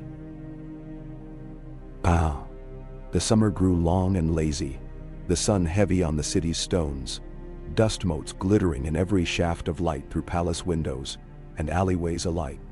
By midday the city shimmered under the heat, but in the early hours and after sunset, King's Landing was all music and cool breezes, market laughter, and the low, contented hum of a place long at peace. Roses spilled over the Red Keep's parapets, and the palace fountains ran sweet and cold. Sometimes, children climbed the hills above the river to watch the dragons bask in the distant ruins of Maegor's Holdfast. Their wings stretched wide to catch every last scrap of sun. The queen's daughter, now queen in every way, walked the city each day. She visited the docks to taste the sea air and hear the stories of new arrivals. She helped bakers knead dough in shadowed kitchens, and sat in the shade with old men who remembered a time when laughter was rare and bellies empty. At the college, she learned new words from foreign students. Bravosi, Giscari, even the old tongues of the Summer Isles. She wrote her own name in each language on scraps of parchment, laughing at the way it changed but always, somehow, was hers. Her first council was called in the shade of the weirwood, scarlet leaves whispering in a dry wind. Sansa sat on her left, her hair silver as river fog, her voice measured and thoughtful. Arya perched on the lowest branch above, legs swinging, face alive with mischief and sun dyed dewy.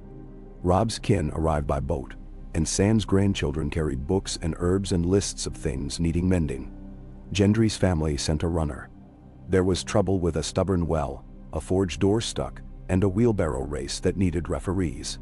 The council's work was steady, their focus always on the small and daily things that made peace endure. This summer, a sickness touched the river folk. Nothing deadly, but enough to empty the wharves and slow the trade in fish and apples. The queen called for healers, walked the markets herself, and spent her afternoons in the fever wards, cooling brows and sharing stories. Sam's college found the cure, a simple tea of willow bark and honey, and the city soon bustled again. For the first time in decades, the queen called a moot, an open day in the palace gardens, where anyone, high-born or low, might bring a worry or a hope. It began in a shy hush, a handful of children asking for more flowers in the market, and an old woman asking for new paving stones. By noon the gardens thrummed with voices. A young singer wanted space to perform. A fisherman hoped for a loan to mend his nets. Two butchers quarreled over salt, and a mother wished her eldest might learn to read at the college. The Queen's Justice, a man of wildling and Dornish blood, kept order with little more than a lifted eyebrow and a gentle word. The council listened, debated, and decided, weaving each small request into the larger tapestry of the realm. Arya led the moot's end, handing out sweets, riddles, and the sharp, clever tokens she brought from her travels. Sansa sang with the children, her voice strong despite the years, and Robb's kin organized a tug-of-war on the grass. When dusk fell, the queen's daughter danced barefoot with the people, the lanterns strung in the trees swaying like stars above. The dragons grew quieter as the heat stretched on, flying only at dusk and dawn, their shadows immense and serene over the rooftops. The city no longer feared them. Instead, they were honored with festivals, their likeness carved into fountainheads and painted on children's toys. There was a sense, even among the oldest, that their presence was a sign of a peace so deep, even the wildest magic could be trusted.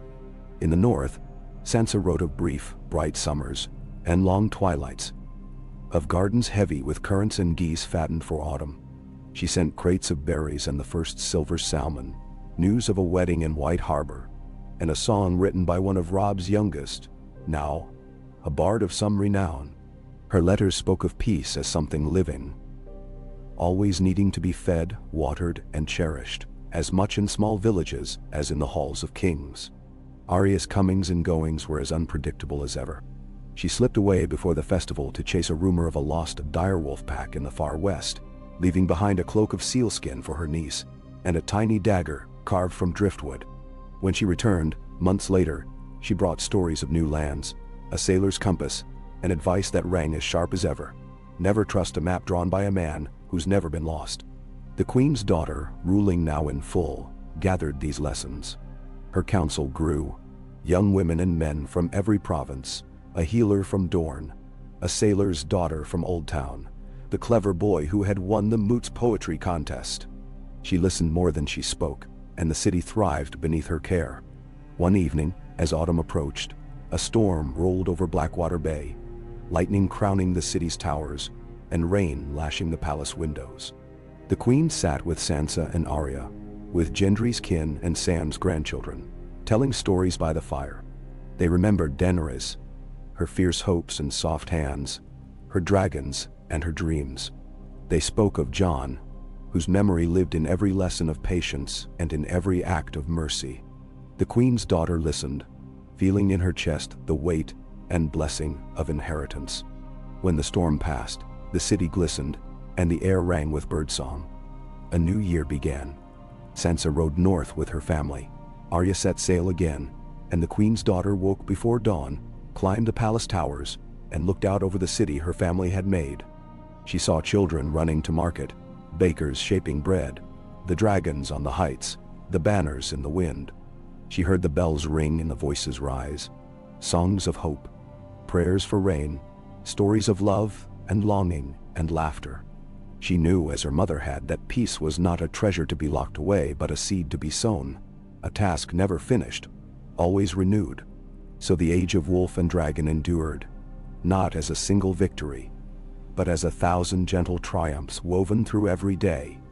Each kindness, each lesson, each hope carried forward, so that when the story was told at hearth or festival or council, it was all new, always a promise. Yeah, K. A faint autumn mist drifted through King's Landing as another year waned, softening the sunlight and blurring the sharp lines of towers and walls.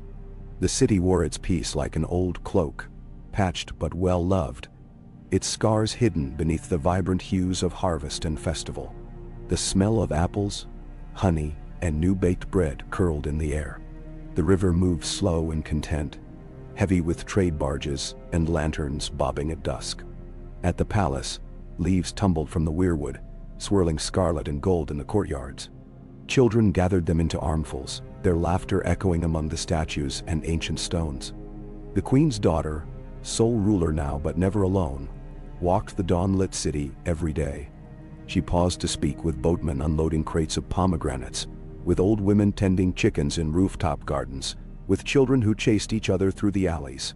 Her hands were as deft with a spindle as with a pen, and she carried her mother's strength and her father's steady patience wherever she went. In the palace, she met daily with her council. Sansa's voice still strong, though often now only by letter. Arya perched in the window or suddenly gone, always returning with a story or a gift. Robb's kin and Gendry's brood, Sam's clever grandchildren, a wildling wise woman, and the city's guild leaders, all with places at the table. Autumn meant a second harvest, and this year it was especially rich. The north sent barrels of berries and smoked trout, the Reach wine and saffron, Dorne rare melons and spicy peppers. The city markets overflowed, and the queen decreed 3 days of feasting for all. Gendry's folk forged new cauldrons and spits. Sam's college produced great wheels of cheese and apple preserves. In every square, the justice walked, as likely to settle a dispute over grain as to carry a sleepy child home from revelry. Lanterns lined every street, and the city shone long into the night. On the eve of the feast, Arya returned with her usual flourish, climbing through a window at dawn and collapsing on the queen's bed with laughter. She bore a sack full of trinkets, shells, feathers, a tiny bell carved from bone, and a story of chasing a wildcat through the canals of Pentos. She stayed through the feast, teaching the city's children to juggle and telling tales of lands where the stars fell like rain. Sansa's letter, read aloud at the opening of the feast, brought a hush to the hall. She wrote of the North's first snow, of a direwolf seen at the edge of the woods, of her hope that peace would outlast all memory of blood and sorrow. Cherish the harvest, she wrote, for winter always comes, but so too does the spring. The festival was a wonder. Tables groaned beneath the weight of roasted fowl and honeyed apples, spiced squash and fresh baked loaves. Songs rang through the markets and gardens. The queen and her daughter danced with the people, the old and young alike, as dragons glided above, gentle and slow, no longer the city's terror but its talisman. At sunset, a procession wound through the city to the riverside, where thousands of lanterns were set afloat. One for each hope, each memory, each promise made and kept. That night, the queen's daughter sat with Arya on the palace balcony, the sounds of celebration drifting up. Below, the dragons settled among the rose bushes, their bellies warm and their eyes half closed. "Did you ever think," Arya asked, her voice low, "that peace could be so quiet?" Her niece smiled, drawing her knees to her chest. "I used to think peace meant an end. Now I know it's something we do, not something we win. It's in every loaf we bake, every quarrel we mend, every lantern set afloat." Arya grinned, tossing a pebble into the darkness. "That's a good story, niece. Tell it to the children. And the old fools, too." "Ben?" As the moon set, the queen's daughter walked through the palace halls, checking on sleeping guests, listening to the distant music. In the old solar, she found Joan's cane leaning against a chair, Daenerys' books neatly shelved, Sansa's embroidery half finished in a basket. She sat at the window, watching the city's lights and the faint red gleam of the weirwood in the garden. She whispered a prayer for her family, those here and those gone, those living and those yet to come. Winter crept close, the air crisp and tinged with wood smoke. In the mornings, the queen donned her old cloak and strode through the city gates, visiting the outlying villages to check on granaries and wells, laughing with farmers and scolding millers when they grew lazy. She joined Gendry's apprentices in the forge, helping twist wire for new hinges. She met with Sam's college to approve the first female lecturer in law. A quiet triumph marked by cider and cheers in the palace yard. Letters from Sansa spoke of snow deepening at Winterfell, of wildlings sharing tales around the hearth, of a new pack of dire wolves glimpsed near the shivering sea. The North too was changed, more open, more connected, its walls less for defense than for memory. Sansa's voice in the letters was strong, her advice as practical and caring as ever. Arya wrote less, but each message was a story. A festival in the summer isles where she danced beneath lantern trees. A city of towers where every window shone with candles. A voyage westward, as far as the world will take me. The queen missed her, but never begrudged her the journey. Each return was a holiday, each story a treasure. The city prepared for winter, stacking firewood, drying fruit, packing salt meat and grain. When the first snow fell, the queen's daughter led the city children to the palace gardens, teaching them to skate and build snow deerwolves. The dragons watched, steaming in the cold, tails curled around rose beds, gone brown with frost. In the deep of winter, as the city drew close to the hearth, the queen called her council to the palace hall. Sansa joined by Raven, Arya by firelight, Gendry and Sam in person. They spoke of new roads, of keeping the forges warm for the poorest, of opening the city's stores should hunger come. Each spoke, each was heard, and together they made their plans. That night, after all were gone, the queen's daughter stood at the balcony, watching the snowfall, the city's lights winking through the dark. She felt her mother's hand on her shoulder, Jon's voice in her heart, Arya's laughter in the wind. She whispered again the old promise. To build gently, to rule with kindness, to keep the story alive for another year. And so peace held, woven each day from kindness and care, from memory and hope. In every street, every market, every home, the story was told. The age of the wolf and the dragon, of lanterns on the river, of peace, made not by the sword, but by the 1,000 daily labors of those who cherished what had been built. And when children asked how it had all begun, the queen's daughter would tell them, not of battles or banners, but of quiet mornings and careful hands, of love that outlasted winter, and of hope always, always renewed. Okay. The city wore winter well. Snow sifted gently through the alleys, painting every roof and spire in white. Smoke curled from chimneys, the scent of pine and peat drifting through the frosted air. Lanterns glowed golden against the cold, strung from every window, reflecting in the river and across the polished stones of the palace courtyards. From the walls, the distant forms of dragons could be seen sleeping atop Maegor's holdfast, their bodies rising and falling in rhythm with the wind's sighs. Within the Red Keep, warmth lingered. The queen's daughter, the realm's gentle sovereign, kept her mother's traditions and her father's steadiness alive in every act. Though now her hair was touched with silver, her face lined with seasons of laughter and sorrow. She began each morning in the gardens, walking the snowy paths beneath the weirwood's crimson leaves, greeting every servant and page, pausing to listen as the cook's boy recited a poem, or a washerwoman spoke of a new child. Born in the city's poorest ward. The council met in a hall bright with candles and heavy tapestries. Sansa's portrait hung on the southern wall, her eyes wise and kind, a perpetual part of the gathering though she seldom traveled now. Her letters, firm wry and full of northern news, were read aloud at every meeting, her guidance trusted as ever. Robb's kin sat near the fire, sharing the work of city and riverlands.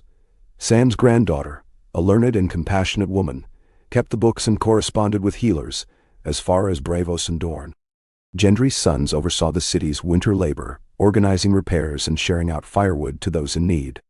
Arya's presence was like the wild wind, sometimes at council, sometimes vanishing for weeks, always returning with gifts and tales. This year she'd brought a silver flute from the east, a handful of seeds, and a coat made of wolf fur and dyed silk for her niece, the queen's daughter, to wear on her walks.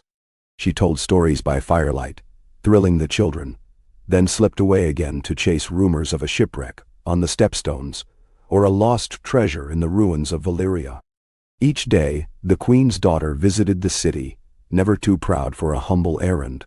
She knelt beside a child who'd lost her mitten, coaxed laughter from a sullen apprentice, or listened to the old fisherman's songs at the wharf. She knew every baker, every street singer, every man and woman who swept the market before sunrise, or kept the night watch from the city's high towers. The queen's justice walked with her, helping to settle disputes in the squares.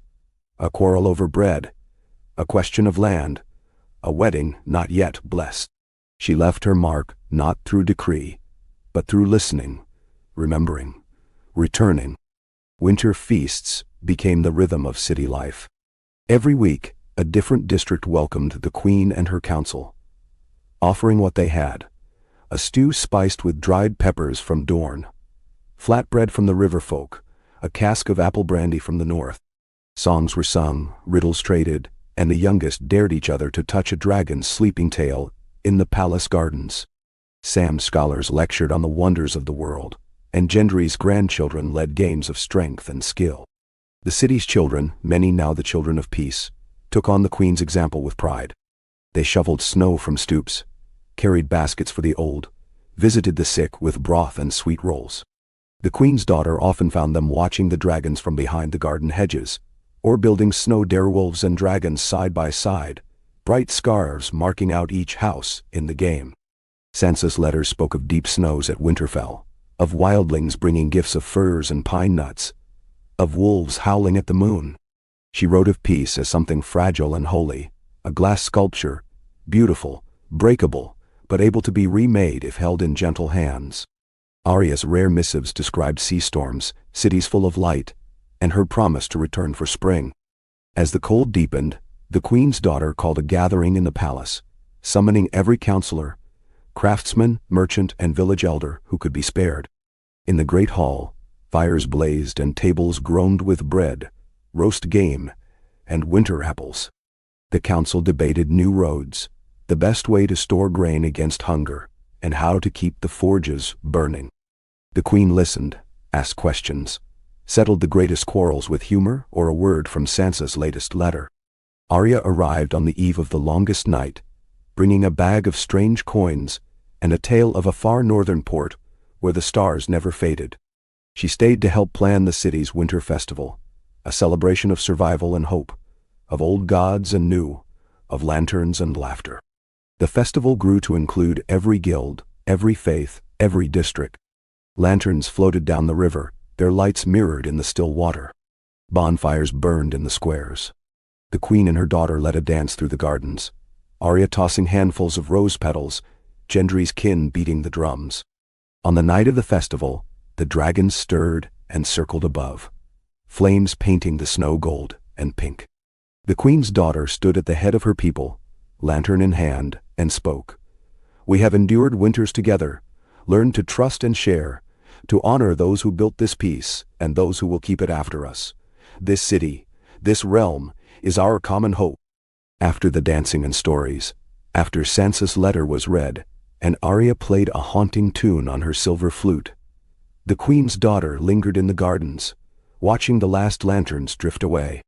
She felt the memory of her mother's arms, her father's stories, Arya's laughter, Sansa's steadiness, a web of love holding her to the city and its people. She whispered a wish into the snow for gentler seasons ahead. When spring finally crept back, the city burst into green, vines climbing the palace walls and market awnings blooming with flowers. Sansa sent word that the snows had melted at Winterfell. Arya rode in from the docks at dawn, her hair tangled, her pockets full of new seeds and stories.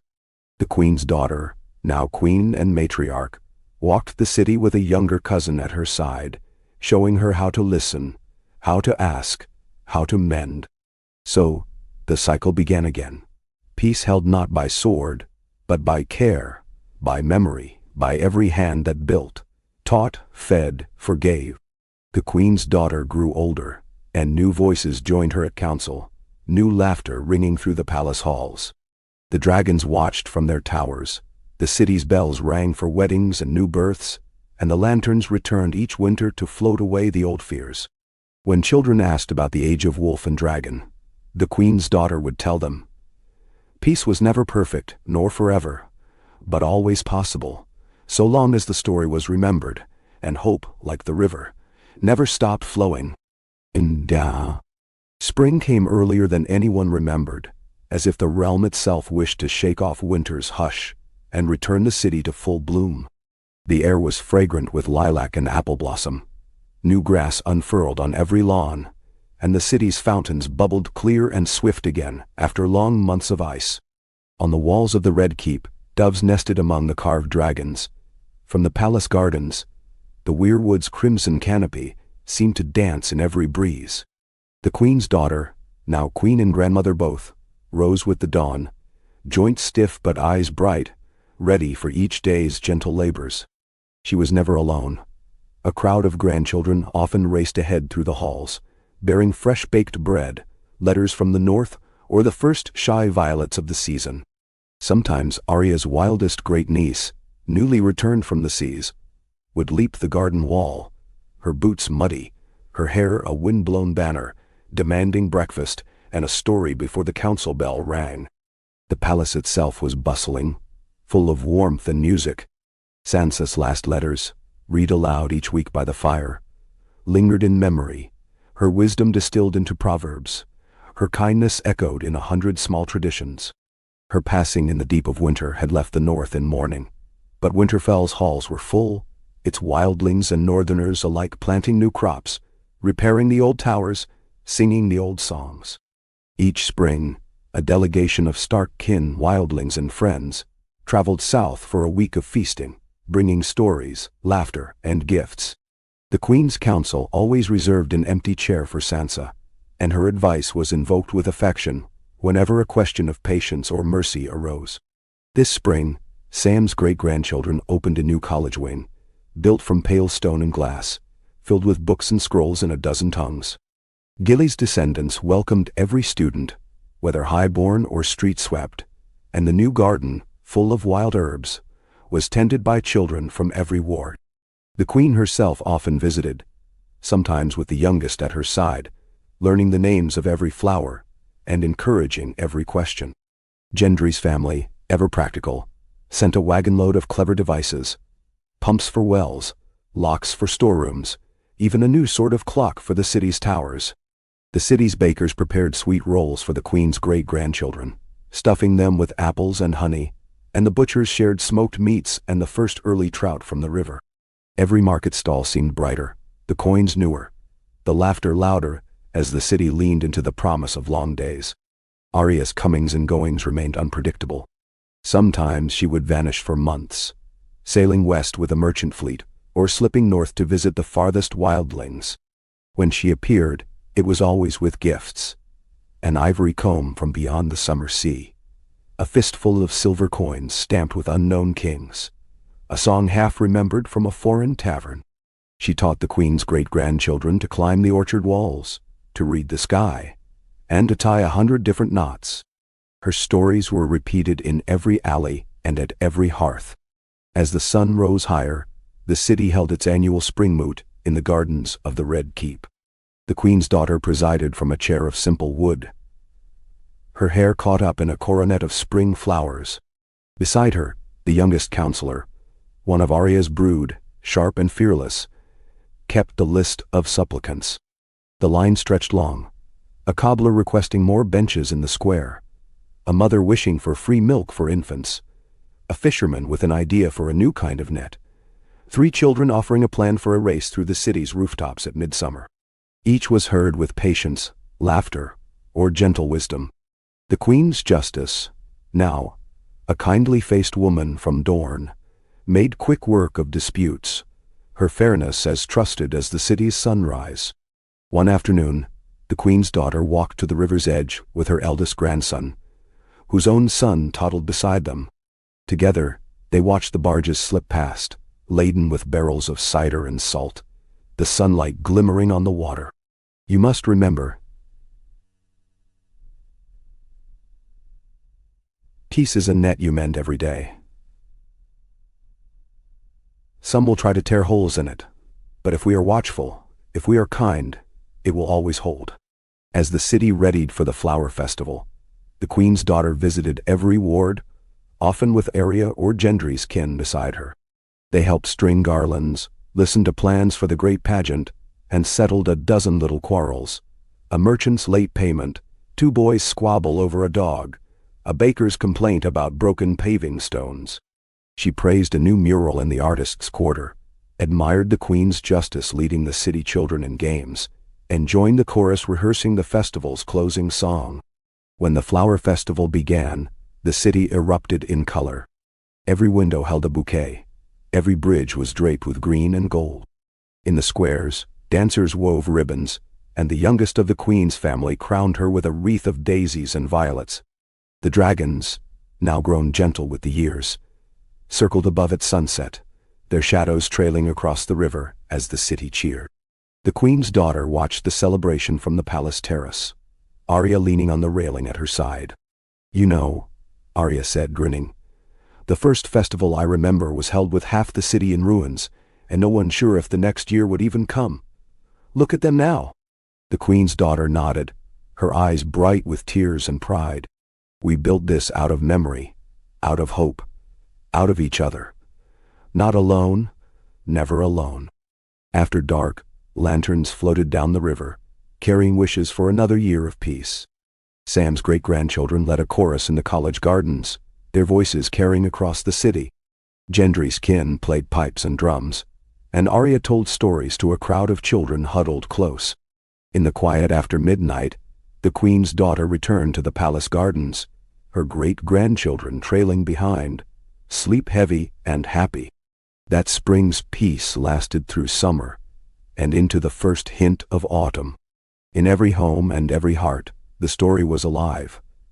A city rebuilt by many hands, a realm shaped by gentle rulers, the dragons dozing in the sun, the wolf remembered in every northern wind. And when the Queen's daughter at last lay down to rest, her family close, the city stilled in respect. It was with a smile and a whispered blessing. Keep the net mended, keep hope alive. The story continued, a river always flowing, gentle and clear through the ages. In every generation the lanterns drifted down the water and voices sang of peace won, peace kept, peace chosen every day.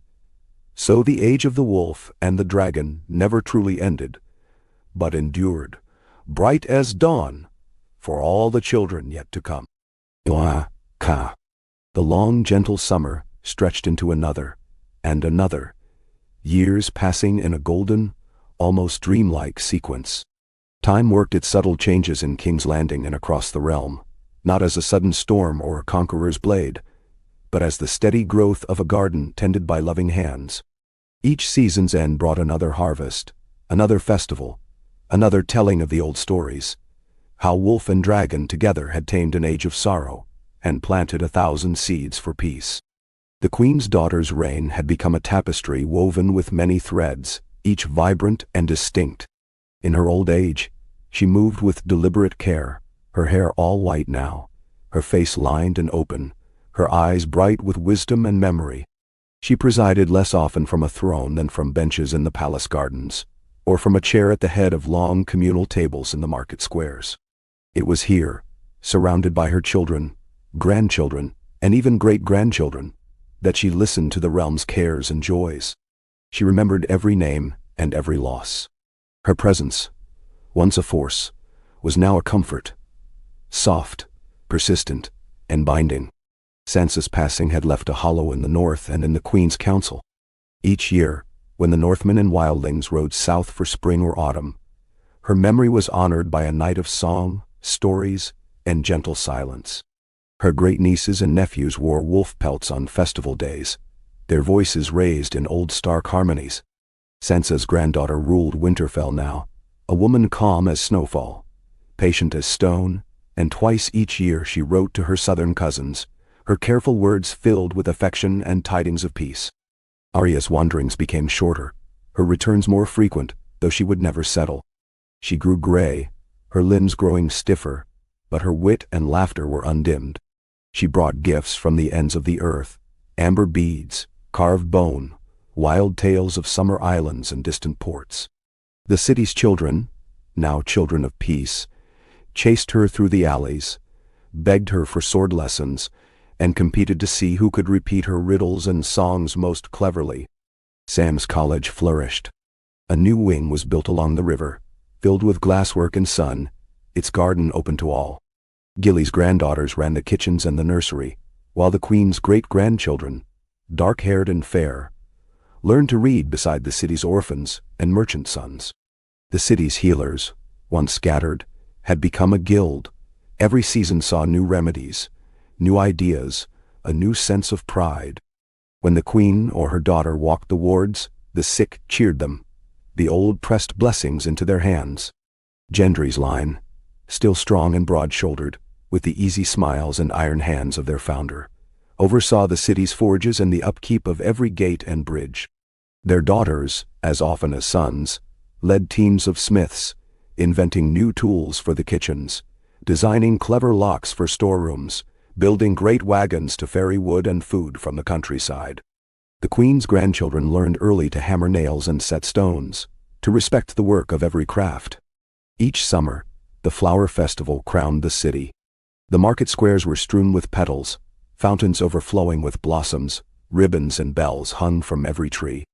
The Queen's Council, no longer simply noble-born but chosen from every quarter, judged the best pie, the best mural, the cleverest invention, the gentlest story. Lanterns were set afloat at dusk, drifting downriver with wishes for peace and long life. Dragons circled overhead, wings bright in the last light. The dragons themselves had grown old, but their presence endured as a promise. On warm evenings, the city's children gathered in the palace gardens to hear the stories of their first flights, their battles and their peace, their place in the shaping of the realm.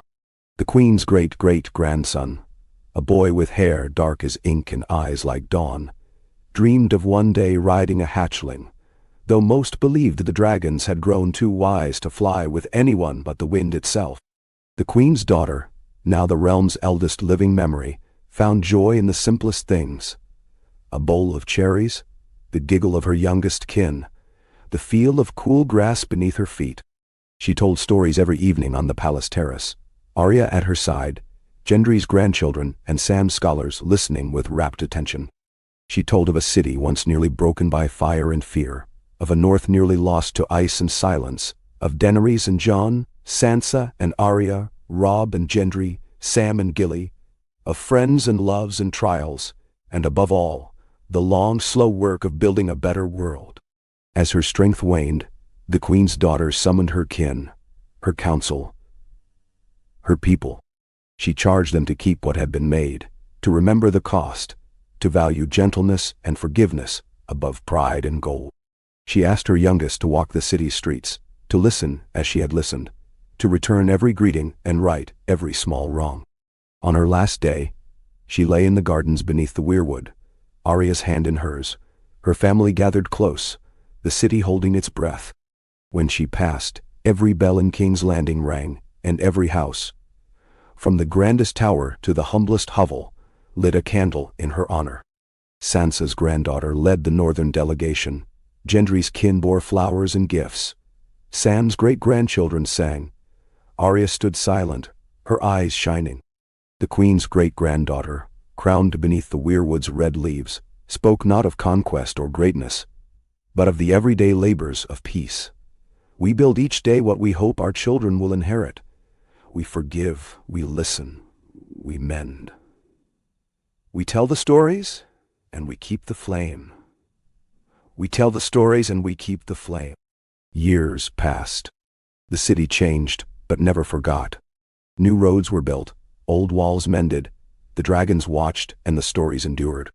Each spring, lanterns drifted down the river. Each winter, the palace was warmed by love and memory.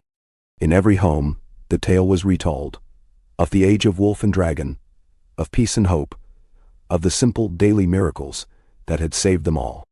And so, in laughter and song, in gardens and forges, in lessons and in dreams, the story lived on, bright and gentle as the dawn, for as long as the city stood, and children asked, "Tell it again?"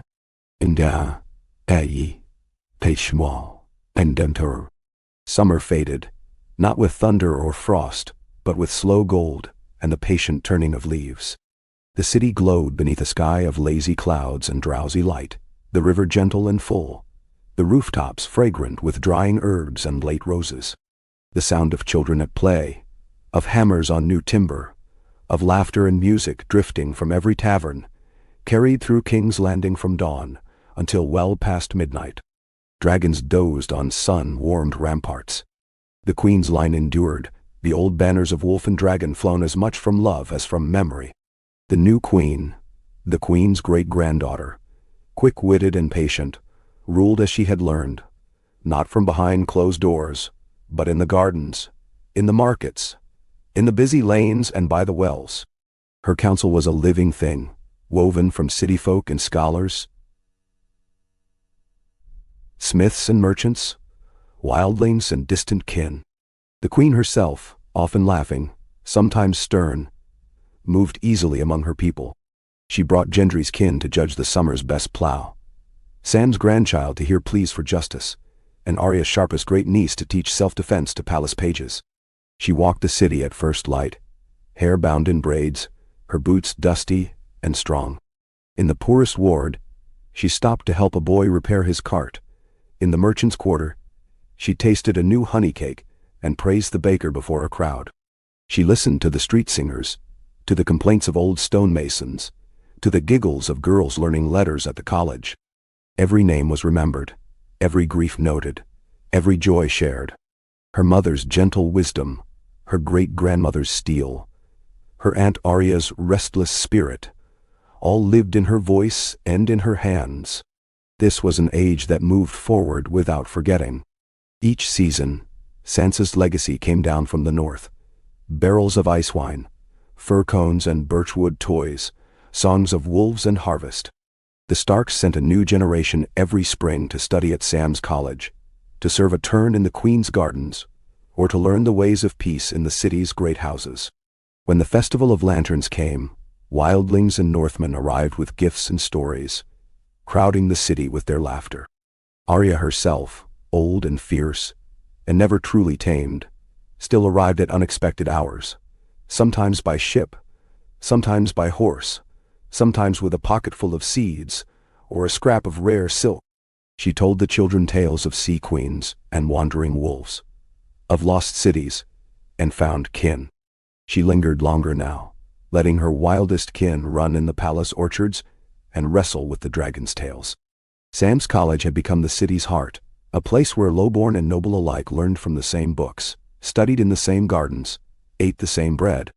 Every year, new treatises appeared. On healing, on the laws of trade, on the care of dragons. The Queen's cousins taught lessons in peace and history, in justice and mercy. Gilly's legacy was in every meal, every clean hall, every lesson for the smallest. The forges were busy as ever, but more with tools and plows than with swords. Summer's end brought the city's grandest celebration, the River Day.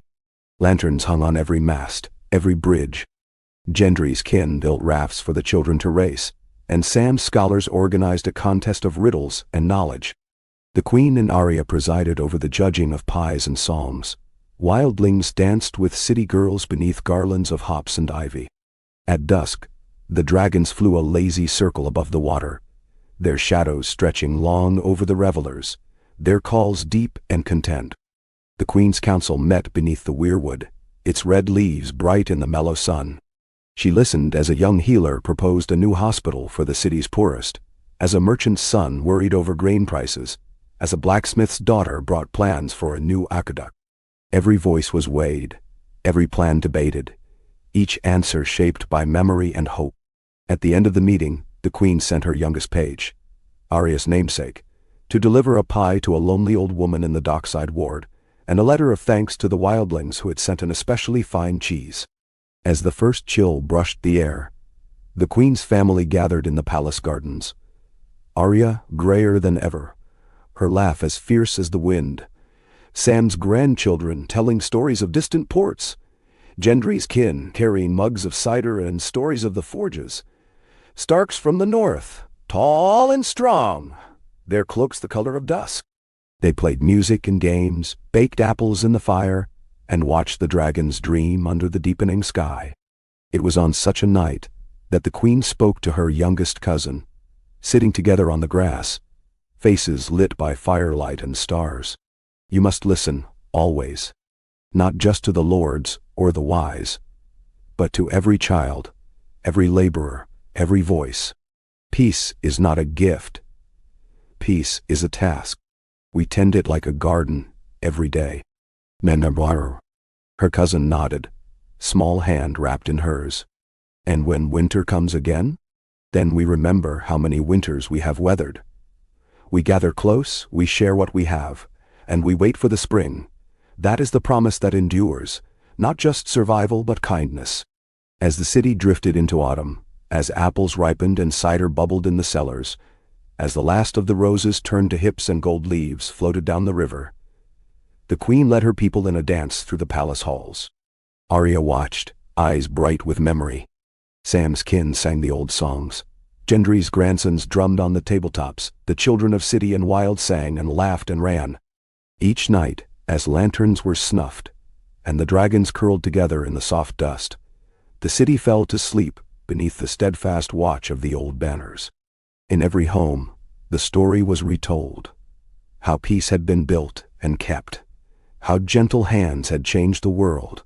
How the age of wolf and dragon became an age for all. And when the queen at last grew tired, her family gathered once more. The halls filled with every voice, every memory, every promise. She passed as gently as the seasons, her name spoken in blessing, her lessons whispered in every market and garden. Her cousin, now queen in turn, lit a lantern at dawn, setting it afloat on the river, the story beginning again in gold and hope and the endless labor of love. So the city thrived, the realm endured, and the banners of wolf and dragon, now symbols not of rule but of remembrance, remained, carried by each new child born into peace, and by the river of stories that flowed, gentle and true, from one generation to the next. Ay. A gentle rain fell as the city leaned into autumn, streets dark and shining, every roof beaded with silver. King's Landing thrived, patient as an old orchard, its roots deep, its branches heavy with the fruit of many years tending. Every step through the winding lanes was softened by moss and memory. Lanterns glowed in the dusk, glowing from balconies and bridges, welcoming home children and travelers, promising warmth. The dragons, old and wise, stretched their wings only for the rare festival, or to soar at sunrise, their shadows an old blessing across the city's ancient stones. The queen's cousin, now queen, the latest in the line that wove wolf and dragon together, woke each morning before the bells. She walked the gardens beneath the weirwood, her hand trailing across dew-wet petals and pale bark, listening to the city waking below. In the kitchens,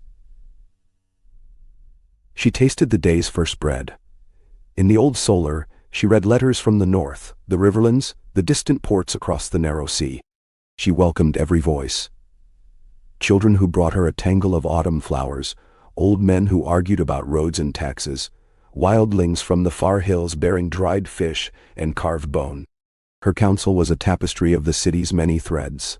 Sam's great-great-grandson, soft-spoken, a scholar of healing and languages. Gendry's granddaughter, broad-shouldered and cheerful, her hands as deft with plows as with swords. A merchant prince from the summer isles, a baker's clever daughter, Arya's namesake great-niece, wild-eyed and laughing. They met, not always in the palace, but in markets and dockside taverns, under lanterns or the clear blue of morning sky. The Queen's Justice, old and sharp-eyed, joined them with the city's latest news and a pocket full of sweets for the children who gathered to listen. Autumn's business was its own blessing. The harvest was rich. The north sent apples and smoked venison, the reach barrels of red wine, Dorn figs and late melons, the Stormland's oysters and wild honey. The queen walked the markets with Arya's kin, tasting, laughing, sometimes helping sweep a stall or mend a broken latch. The city's forges hummed, Gendry's descendants showing off clever new locks, and the first of a new type of stove, warming the poorest homes. Sam's college led a contest for the city's youth, a month to invent or discover something new. The winner, a shy boy from the alleys near the Dragon Pit, built a pump that brought clean water up from the deep wells. The queen gave him a place at the college, his mother a seat in the kitchens, and every family in his ward received a loaf of sweet bread in thanks. Gendry's kin promised to teach him smithing. Sam's folk sent him books. The story became a song before autumn's end. As the leaves fell, the queen's family arrived. Cousins from Winterfell with wolf pelts and jars of cloudberry jam, distant kin from the Riverlands, Gendry's grandchildren, Sam's wise old sister, Arya's kin with riddles, and new games for the palace children. The queen's youngest nephew, clever and shy, was welcomed as a page in the court. Arya herself, gray-haired now, her face marked by laughter and the sun, slipped in before the first frost, a satchel of seashells and foreign coins at her hip, her hug as fierce as ever. They feasted together as the first snows fell on the hills. The city's markets lit up for the season, lanterns in every color, their reflections shining in rain and puddle. The dragons rumbled, drowsy and content, their eyes following the children's snowball fights and races across the lawns. The queen listened to every grievance, every joke, every song, making notes in her small, neat hand, promising to remember.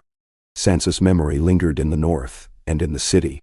Every winter, her likeness was carved in snow on the palace lawns, her songs sung by the college's youngest. Her old advice, walk gently, speak last, share more than you take, was a rule in the council, and her name a blessing among bakers and merchants alike. In the deep of winter, the Queen's council gathered in the old hall, the hearths blazing, every seat full. They spoke of grain for the poorest wards, of ships stuck in Bravos, of new laws for apprentices, and old disputes over river rights. Arya sat with the children by the fire, teaching them knots and tricks, pausing now and then to correct a lord's tale or add a flourish to the city's newest song. When the ice thickened on the river, the queen led the children to the palace gardens, where the dragons snorted clouds and let the bravest younglings touch their scales. The queen told stories, of Daenerys and Jon, of Arya and Sansa, of Sam's hope and Gendry's stubborn strength, of all those who had built the world they now enjoyed. Each tale ended with a promise. Peace is what we choose, not what we inherit. We mend it together. That year, spring came with a rush. The river thawed, wildflowers erupted from every crack and verge, the city's bells rang with the news of a dozen births. Sam's college sent new teachers to the wildlings in the north. Gendry's forges sent tools for a new settlement in the hills. Arya's kin taught the palace children to fish and climb and run the city's walls. The Queen's council welcomed a baker's apprentice and a girl who'd once sold violets at the gates. One evening, as the lanterns floated on the river and the dragons circled slowly in the blue, the Queen walked the city's bridges with Arya and her wildest kin. "We were made for change," Arya said, squeezing her hand. "But what lasts, truly, is the story." The Queen nodded, watching the city sparkle and listening to the sound of music from the gardens. "And we tell it," she said, "with every kind word, every helping hand, every promise kept." That night, in Homes from the Palace to the Meanest Alley, the story was told again.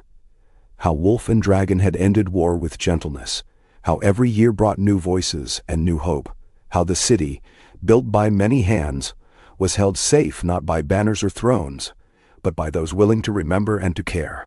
And so the Queen and her council, her kin and people, kept peace as their oldest and dearest labor, the dragons watching, the river flowing, the lanterns rising, for all the generations still to come. Winter returned slowly, almost shyly, with drifting flakes and soft winds off the river, as if the city itself were cradled in memory. King's Landing glowed each evening, lamplight flickering in every window, the scent of baking, roasting meat, and cloves curling above the rooftops. The Queen rose before dawn as she always had, her hair white as morning frost, her steps careful but sure. She listened to the city's heartbeat, the rumble of wagons, the soft singing in the markets, the quiet joy of children feeding sparrows in the palace courtyards. The dragons slept for days at a time, drowsing through the cold atop the old towers. Sometimes, when the sun broke through the clouds, they would wake and circle lazily above the river, their scales shining, casting great shadows over the city that always drew a cheer from the people below. Lanterns hung from every bridge and gate, strung up by young men and women who had never known a siege, who understood peace as a daily birthright, hard-won and steadfast. In the Red Keep, the queen gathered her council in the old solar, now warmed by fire, full of laughter and debate. Arya's kin perched on the window ledges, swapping riddles with Sam's youngest great-great-granddaughter. Gendry's family arrived with their arms full of tools, mended cloaks, fresh-baked rye, and sweet wine from the Reach. The Queen's Justice, an elderly man with a gentle wit and sharp eyes, reviewed each case. A dispute between neighboring bakers, a fisherman who wanted to teach orphans to row, a seamstress with a new pattern for winter cloaks. No plea was too small. Each one received the same care. Winter was a time for stories. Arya's stories were the wildest. Nights spent in distant ports, adventures with traders in cities of painted glass, tales of dragons across the sea, and old friends found in the strangest places. The Queen's favorite stories were gentler. The tale of the first spring festival after the war, of Daenerys singing to her newborn child, of Sansa's laughter echoing through Winterfell, of the day peace finally settled like snow. Each night, after the council ended, and the city's bells rang softly for sleep, the Queen walked through the gardens beneath the weirwood. Its leaves were faded now, red edges rimmed with white, its roots sunk deep into the earth. She found comfort in the hush, remembering her mother's wisdom and her father's quiet courage, the certainty that love outlasted every hardship. Often,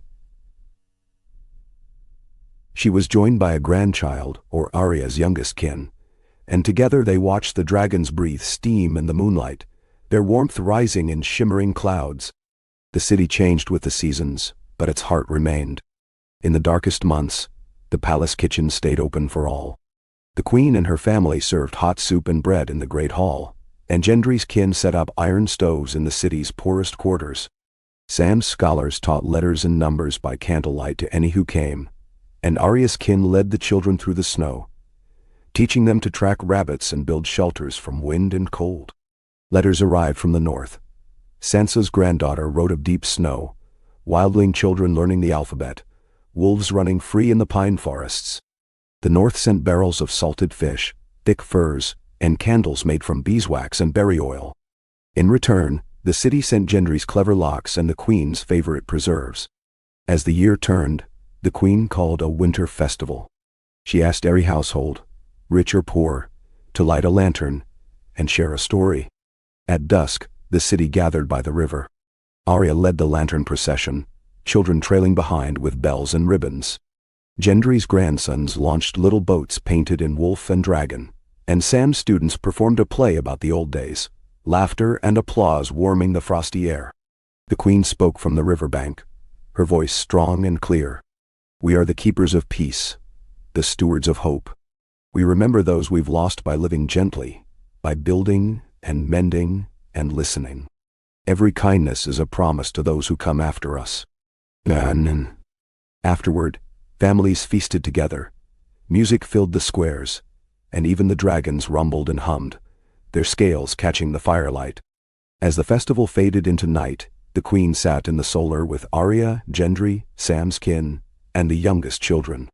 She held her grandchild's hand and asked what they wished for the year to come. Another year like this one, the child whispered. With stories, with peace. The Queen smiled and pressed a kiss to her brow. Then that is what we shall build every day. When spring returned, as it always did, the city blossomed. The riverbanks erupted in wildflowers, gardens awoke, the markets overflowed with greens and fruit. Gendry's forges hammered out new tools for the fields. Sam's college opened its doors to even more children, and Arya's kin led expeditions through the woods for lost pets and treasure. The Queen, her steps slower now, walked the city arm in arm with her cousin, listening to new songs, tasting the season's first cherries, and blessing every newborn brought to her door. As the years passed, the Queen's hair grew whiter and her voice gentler, but the city grew ever more vibrant. Her council grew, new voices joining from distant lands and every walk of life. Arya's kin taught a new generation the lessons of wandering and wonder. Sansa's memory lived in every song, every northern tale told by firelight. When at last the queen grew tired and lay down to rest, her family and council gathered by her side. Arya pressed her hand. Sam's kin read a blessing. Gendry's family sang the old song of hearth and forge. Her last words were a whisper. Keep the story bright. Choose peace. The city mourned, but not for long. For they knew, as she had taught them, that peace was always a new labor, a shared promise, a story with no end. The queen's youngest grandchild, crowned beneath the weirwood and the banners of wolf and dragon, walked out into a city shining with hope, the lanterns of every home and every heart burning bright against the night. And so the city's story continued, woven from gentle hands, remembered in laughter, renewed with every dawn, an age of peace that belonged not to banners or thrones, but to all who chose to keep it, again and again, for every generation that would follow. Kai. The new queen was crowned on a soft day in early spring, the sky pearl bright, the river full and clear. Her hair was a deep brown threaded with silver, her hands still strong from years of work in the gardens and kitchens, her eyes wise and wide, carrying both the dream of the dragon and the patience of the wolf. She wore no heavy circlet, only a braid of willow leaves and white blossoms set by Arya's kin and Sam's youngest. All the city turned out for her crowning, not in fear or anxious hope as in past ages, but with music and gentle cheers, the bells ringing not as warning but as blessing. The first act of her reign was to walk, barefoot, from the palace to the river, trailed by cousins, Gendry's kin, Arya's wild ones, Sam's scholars, and a train of children carrying lanterns. There, by the water's edge, she knelt and filled a small cup. She raised it, letting the sunlight catch in the ripple, and poured it onto the roots of the palace weirwood. For all who came before, she said, voice low, but sure. For all who will follow. The city had changed since her own girlhood, grown wider, cleaner, quieter in its strength. The old walls were thick with ivy and songbirds. The gardens behind the palace spilled over their terraces in cascades of color. The markets had new roofs and bright painted stalls. The poorest lanes now had tiled gutters, stone benches, and lanterns lit every night. The river itself had grown broader where Gendry's kin had rebuilt the old locks, and Sam's college now looked out across the south bank, its libraries open day and night, its students as likely to be fishers' sons or wildling girls as the children of merchants and nobles. Each morning the queen walked the city, Arya's great niece at her side, Gendry's granddaughter just behind, Sam's kin sometimes trailing in scholars' robes or market aprons. She carried no guard but the goodwill of her people, stopping often to settle an argument, praise a clever child, bless a newborn, or listen to a tale of lost cats or new recipes. The city's bakers gave her the first sweet rolls of the day. The fishwives pressed her hands with slippery, cold fillets. The children showed her chalk sketches of wolves and dragons on every corner. The council was larger now, meeting in the gardens as often as in the solar. Each voice was heard. Gendry's kin with news from the forges, Sam's family with tales of learning and questions for the queen's ear, Arya's brood with wild ideas, jokes, and challenges to tradition. The queen listened to all, never hurrying, never judging before she understood. That year, the wildlings sent a delegation from the north, led by Sansa's great-granddaughter, tall, freckled, and fierce, her laughter ringing in the market and her wolfhound trailing in her wake.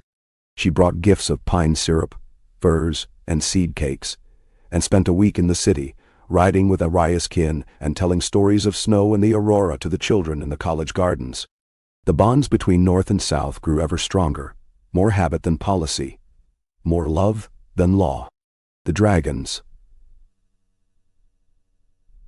slow and old now, were rarely seen aloft. On festival days, they would spread their wings at sunset, gliding high above the river as the city's lanterns rose to meet them. Some said the dragons sang in the night, low and sweet, dreaming with the city itself. Gendry's forges produced a new tool that year, a seed drill for the city gardens, light enough for a child to use. The queen herself planted the first rows with the help of a dozen eager little hands. Sam's college taught the city's children how to tend them, and by autumn, every spare plot had been coaxed into green. Bread was a little sweeter that year, fruit a little riper, every table a little more full. Arya returned in midsummer, thinner and grayer, but with her pockets full of marvels. A carved narwhal horn, a shell that sounded like a storm, seeds from a faraway desert, a necklace made of gold and blue glass.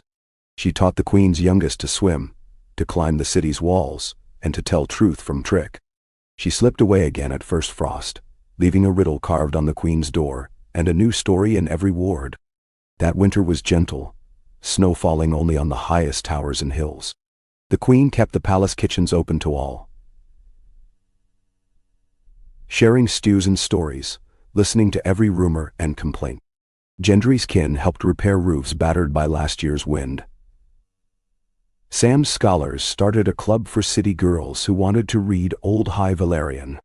Arya's wildest kin led the children in a parade through the market, lanterns bobbing and bells ringing, a song for each street. When the river thawed, the queen called a festival of light and memory. Every house set out a lantern, every family baked bread and shared it with their neighbors. The dragons, slow and sleepy,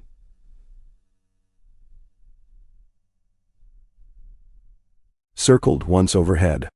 The queen spoke to the city from the garden wall. Peace is the seed and the harvest, the story and the song. We are keepers of each other's hope. Then, that spring, the queen's hair grew whiter, but her spirit was undimmed. She began to spend more time in the gardens, sometimes napping beneath the weirwood, her youngest kin reading stories aloud at her side. When she felt her years at last, she called her council and her kin, and gave her blessing to the next in line. A cousin clever as Arya, kind as Sam, bold as Gendry, with eyes dark as earth and hair the color of sunlight on water. On her final day, the queen walked the river path, stopping to greet every passerby, her steps slow, but her smile bright. She kissed each child, praised each blossom, blessed the city's stones and gates. That evening, she lay beneath the weirwood, her kin beside her, the dragons crooning low, the lanterns of the city rising like 1,000 bright wishes on the night air. When she was gone, every bell tolled, every story was told, every lantern set afloat in her honor. Her successor took the crown with quiet vows and laughter, not of sorrow but of gratitude, promising not to reign but to tend, to keep peace, to tell the story, to choose kindness, to build gently with all the hands of the realm. So the years turned, the seasons flowed. Each generation added its voice to the song, its labor to the city, its memory to the long bright tale. And in every heart and home, in every forge and field and school, the story endured, of the wolf and the dragon, of peace kept and hope renewed, of a city that learned, again and again, to love its own life.